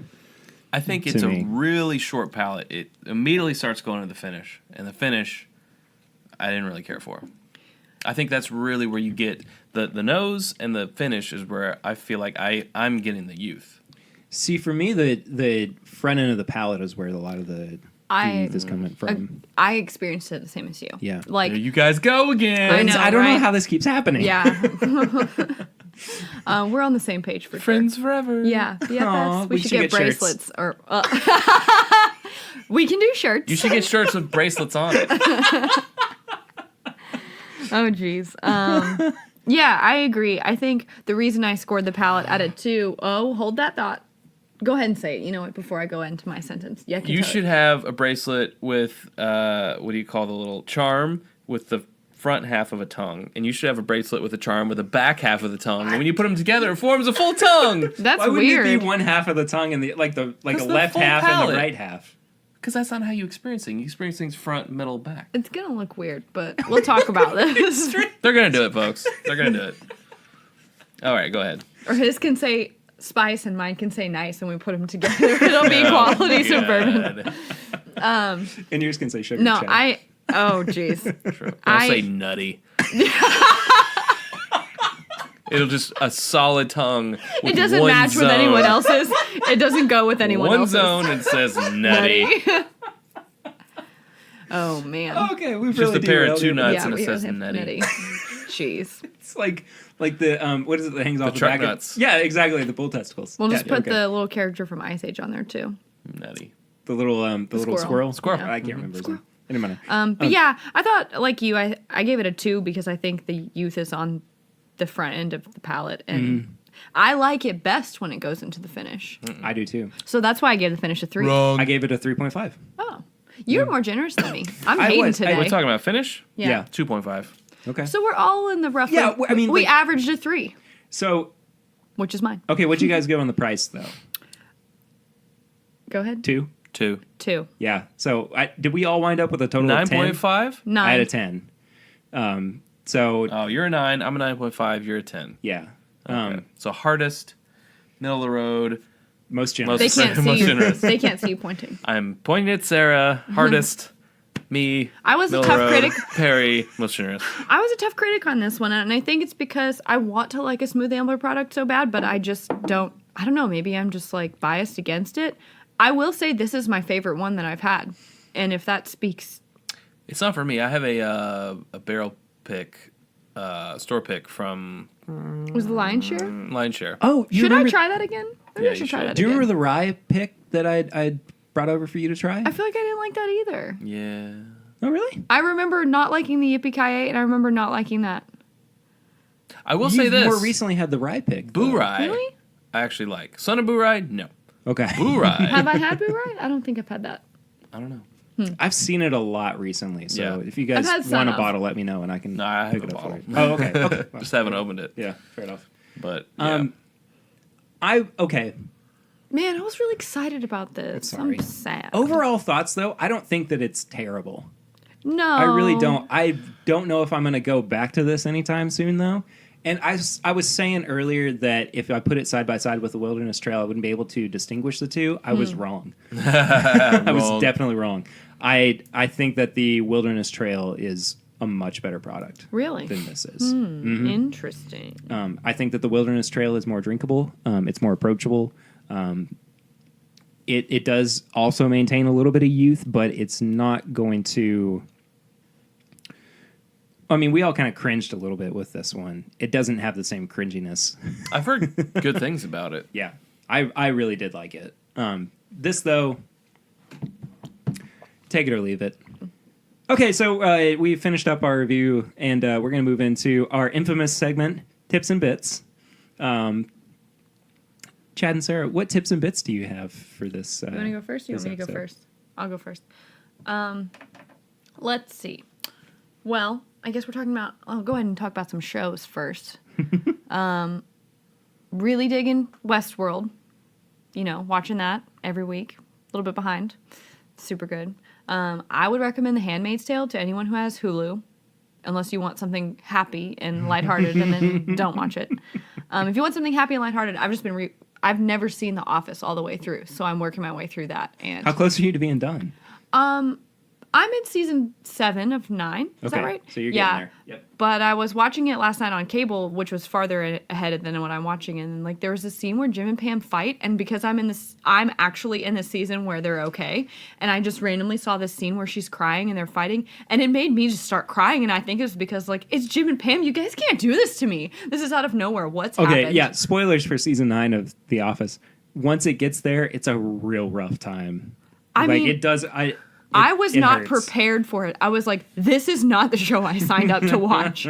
Just crying on the couch with my Knob Creek castor right? I was going to say by yourself, but no, the Knob Which Creek I was would there too, also so. recommend. And what else have I been drinking? I got a bottle of Weller Special Reserve for my parting gift from. I've recently got a new job, and it's been a long time since I've had it. just by itself and gone to it. We've been drinking the 107, and you know what?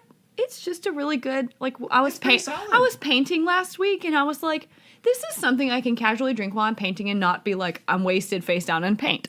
So, which I'm sure is a fun thing to walk in on, Chad. Yeah. So those are my tips and bits. Nice. Chad, Sounds awful when I say my tips and Your bits. tips and bits. Yeah. Woo. Chad, what are your tips and bits? It's a different Wait, podcast. tips and bits. Tips and bits.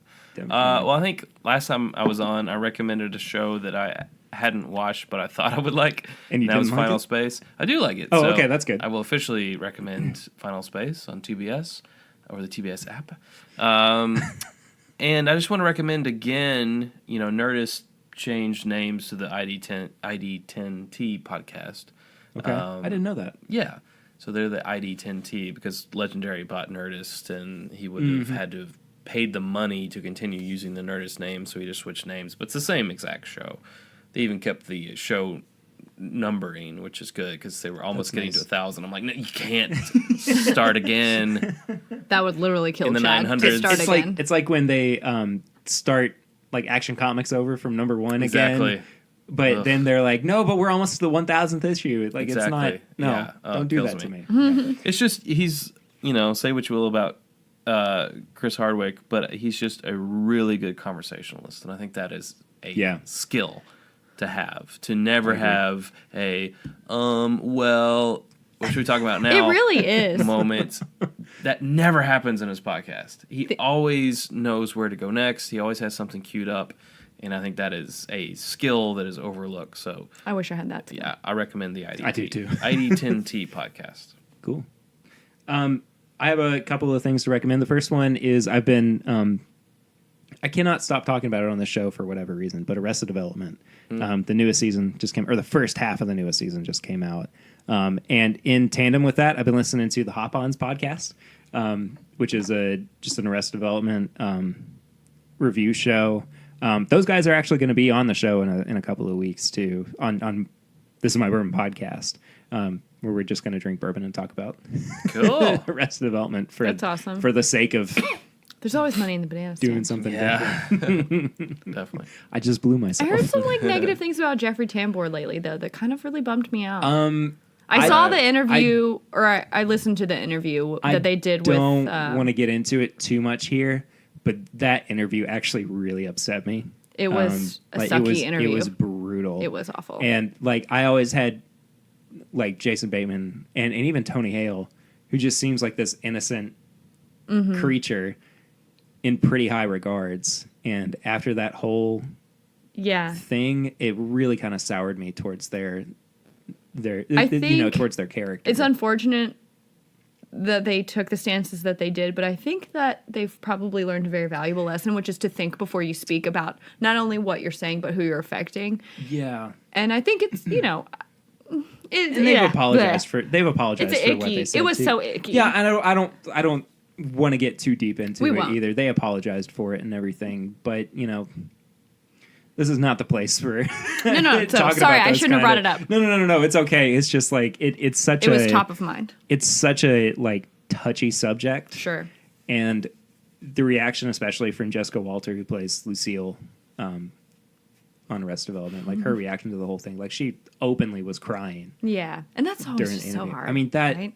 and Because it's it's Lucille. We don't want yeah, and she's supposed to be this real tough, to. Yeah. horrible woman too. But to see her that vulnerable, it's just it was really hard. I will still But watch it though. I will still watch it. I watched it, and they do actually make a reference to all of the behind the scenes drama. Really? Oh, interesting. First episode. I Okay, think. cool. Well, I'm gonna have to watch it. I didn't watch the remixed episodes. I watched the fourth season, or was it the fourth Yeah. season? Yeah. And then I didn't like it, and then they remixed them. Yeah. I haven't watched that because I was like, Chronologically. Yeah, the remix actually helps the does it? storyline quite Maybe a bit. I'll have to start. I think I'll start from the beginning. Well, that's what I've been doing too. And what I did was I watched the fifth season, or I watched the remix, then I watched the fifth season, and then I started back from the beginning, and now I'm back to the fifth season again. Dang, Barry, This what is you what been happens. doing? Well, this is what happens when you're unemployed and just graduated from college. So- You watch a shitload of Arrested Development. I really Yeah. did, though. I really did. Anyway, so the Hop-Ons podcast guys are going to be on in a couple of weeks. And then I know I'm going to get some eye rolls, but Dave Matthews Band just came out with a new album recently, too. I'm a And big... so many people just went, I really do like... I mean, I'm a pretty big Dave Matthews Band fan, but their new album's... everyone has Good. their thing, right? oh, jeez. Wow. I'm kidding. That brutal? I'm kidding. I like Dave Matthews. Perry is now songs that I under the know. table and he's dreaming. I am... I made him cry. Well, it's been a fun episode. Anyway, thank you guys for sticking with us for a very long episode of This Is My Bourbon podcast. Chad and Sarah, if people want to follow up with you on social media, where can they do that? Well, if they're still listening, they can first and foremost go to youtube.com/It's Bourbon Night. Yeah. What's on the horizon for you guys, by the way? I meant to ask you that up top. And Ooh, well, Well, I Is mean, there anything that there's you can- several new products coming out that I know we want to uncork and that some of them we have to get our hands on and stuff. But I'd say most prominently on the horizon is a barrel-proof flight fight series, similar to the rye series that we Yeah. did. I'm very excited about that. I'm not sure how that's going to work out because like doing 4 in one I'm going to be so drunk. is going to be just so drunk. Yeah. So I think we're going to work on like logistically how does that work, but we really want to do that because people have asked. Yeah. You know, especially like what is the best bookers? Well, we have to do that flight before we get into the barrel proof. But anyways, that should be a fun intoxicated ride. So yeah. And beyond that, we've talked about redoing our 50 under 25, but maybe making it 50 under 30. yeah, because Yeah, prices have changed. changed. Some things have gone away. New things have been introduced. So, Right. but that will have to be at a separate time from the. Correct. Yes, Yeah. it's quite an undertaking.